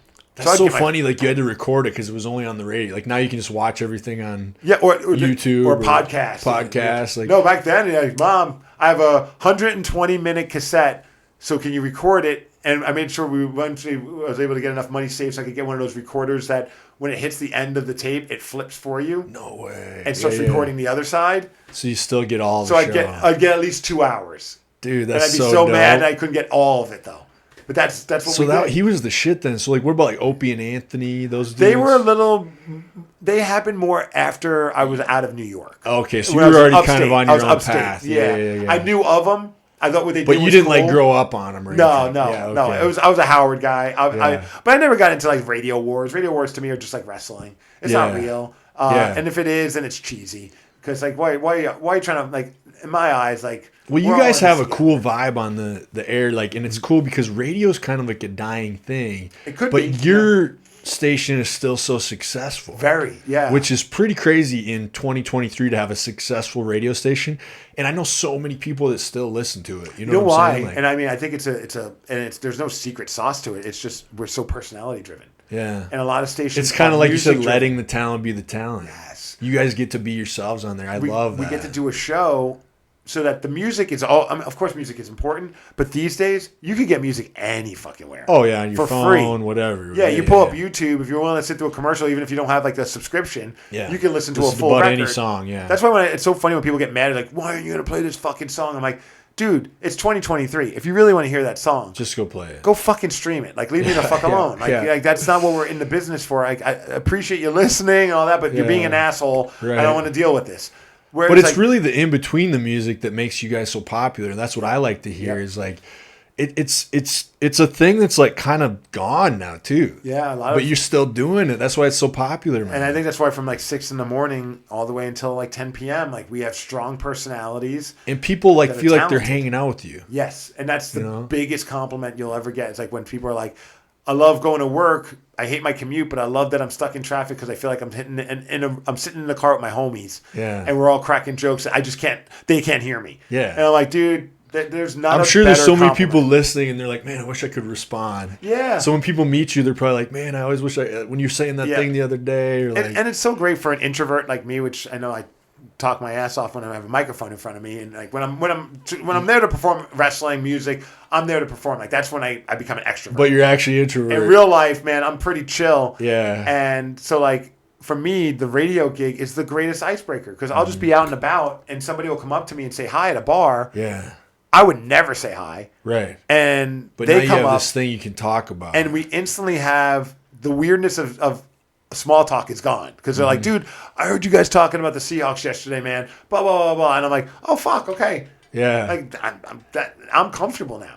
Right, dude. It takes all that away. Like it's just like, yeah, I feel there's a lot of those people that are entertainers that are like still kind of introverts. Oh, a lot. You know, Wrestling but it's like, too. but it brings out the extroverted side of you. It's where we get to get that experience. Like to me, it's like I'm most comfortable being extroverted if there's a crowd of people. Reason. It sounds so narcissistic, but it's like if there's a group of people watching me, then I'm okay with like I of course get like butterflies, but like when I'm going to do like a stage announcement or talk in front of a large audience, like it feels right. I got to talk in front of 60,000 people before Metallica went on stage at Lumen Field. Dude, that's huge.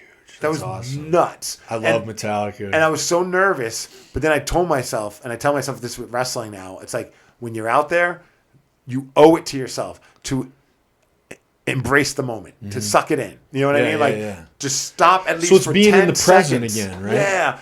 Like, because a lot of times I'll just talk over people's heads and almost black out. Yeah. And just like, I'm doing my stage announcement. This is terrifying. I don't want to make eye contact, but I've gotten to a point in my life where it's like, you don't know how many more times you're going to get to do this. Yeah. And you sure as hell I don't think you're ever going to get to go speak on a microphone in front of a stadium full of people again. At a fucking Metallica concert. Love it. Yeah, same like I got to introduce Kiss. Dude. Same thing. I'm like, you owe it to yourself. Like more heroes of ours. You owe your teenage version of yourself to embrace the moment and really fucking soak it in. I love that, dude. Yeah. Every time I was ever wrestling and stuff, that's what I would always tell myself. Like, your 8th grade version of you would not fucking believe this moment. That's what I do with wrestling, so appreciate it. And I tell, like, one of the newer guys was talking to me like, yesterday, and he's like asking me, because I love what your character is. I'm like, honestly, the moment my character became fun and I enjoyed doing it is when I decided I'm going to be the wrestler that I would have loved when I was 12. Yeah. And I loved Roddy Piper. Dude, that's and so I have people, and I don't feel like I'm Roddy Piper at all, and no one ever could be. But I know what you mean. But I've had people in Portland, the home of Roddy Piper, multiple people pull me aside and go, you remind me of Roddy Piper with how you are as a heel. Yeah. Like, not as a, like, you're not obviously him. I think that stuff naturally comes through you, dude. I don't think your love, your passion. Yeah. Like my buddy who loves Kerry Von Erich, it'll just come like he loves old school wrestling. I love the Von Erichs. And these like old dudes, like he'll meet these old guys in wrestling, and they'll come up and be like, "Your style is so like they have the because he wrestles this old. It's just because all he did is he watched all that old stuff and it like absorbed in his body, and now it comes out through what he does. It's not like he's trying to do it; it just happened. So these old guys would be like, "Man, you know." And then for him, his thing was always like, "If you were bigger." Because he was always a small dude. It's too bad. But he's like one of the best wrestlers. James Jeffries is his name. Oh, dope.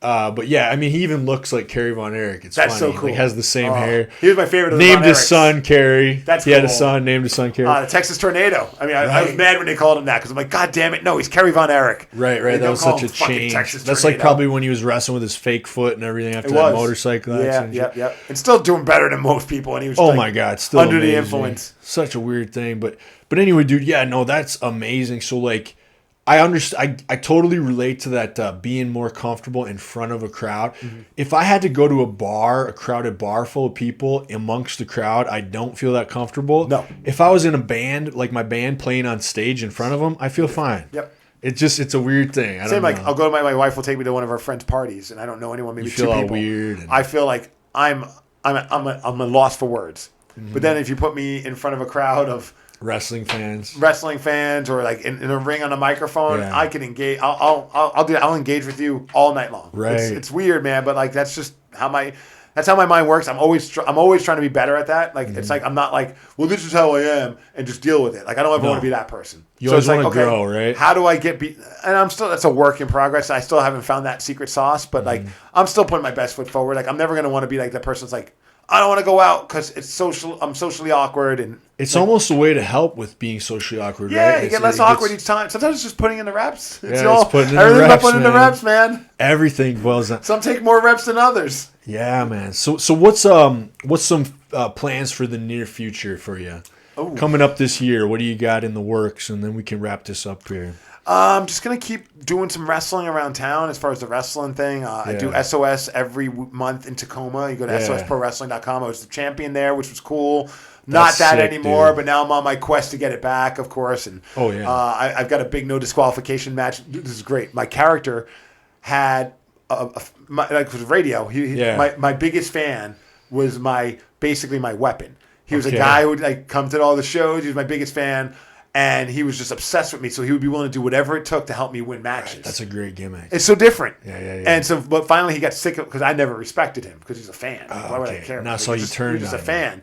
And eventually he got sick of me not giving a crap about him. Yeah. He turned on me and cost me the title. Dude, so now we're having this big blow off. That's old school storytelling. It's storytelling. Yeah. And people are biting and into it. Like, it's great. So now we're going to have a big blow off, no disqualification match at the next You SOS versus show. Your obsessive fan that finally got sick of your narcissism. It's no longer Migs' biggest fan. It's Migs' ex-fan. He doesn't have a name. He's it's the like ex-fan. Yeah, dude. It's so great. So, dude, that's great storytelling. Oh, yeah. That's a credit to SOS. Like, they'll see like it's a collaborative effort. But like obviously I'm like, hey, this would be cool if we do this. Or, hey, and it just kind of it started back in the pandemic days with those YouTube shows we were doing, and it just created this fun story. Yeah, I remember those, dude. Yeah, that's crazy. And then Portland, still doing DOA as much as I can almost every month. Mm-hmm. And then I'm actually going up at the end of April. I'm going up to All-Star Wrestling in Vancouver to wrestle there. They hit me up about being in their Pacific Cup tournament, which is like a big tournament in Canada. Okay, dope. So you're going to Canada, dude. I'm pretty excited about that. That's like wrestling royalty, Canada. And All-Star has been around forever, and they're like some of the best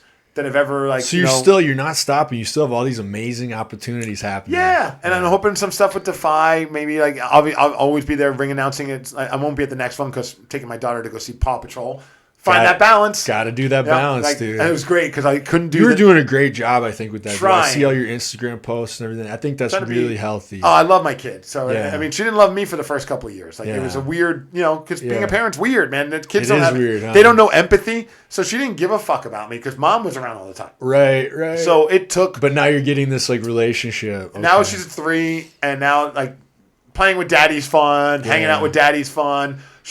Coming back to daddy wrestling. Stuff is cool now. If I have wrestling on and Baron Corbin's wrestling, she goes, "Daddy wrestling," because she knows I wrestle. She sees you and him, which I think is hilarious. Like I kind of know him, so I want to get a recording of that and send it to him. Right. Because I think he'd get it because he has a kid around the same age. Dude, that's hilarious. So doing some of the wrestling stuff, trying to keep busy with that. Obviously, radio is my number one priority.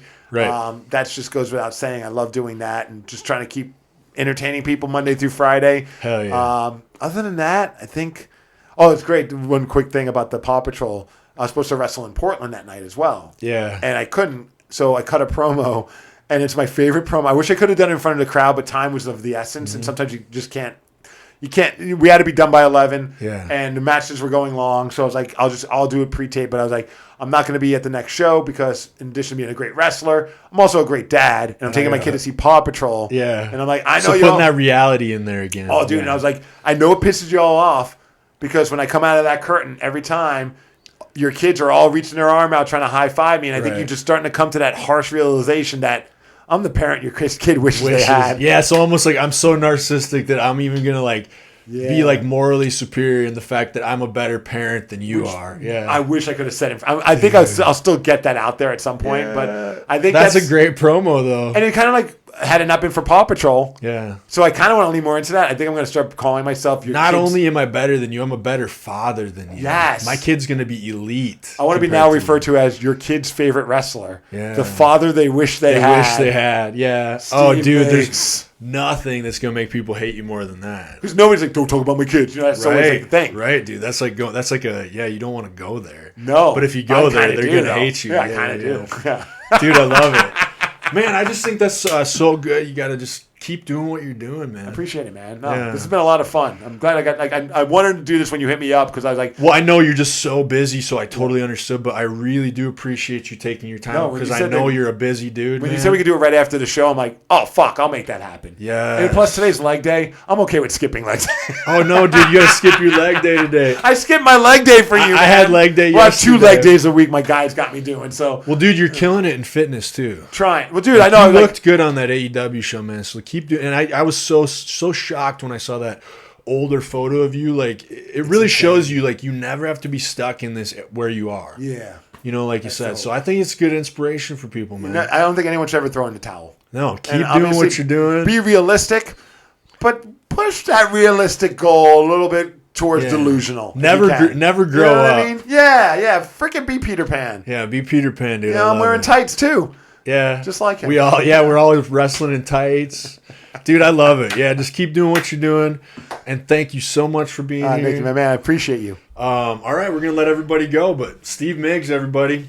Hell yeah. Thanks, man. Thank you.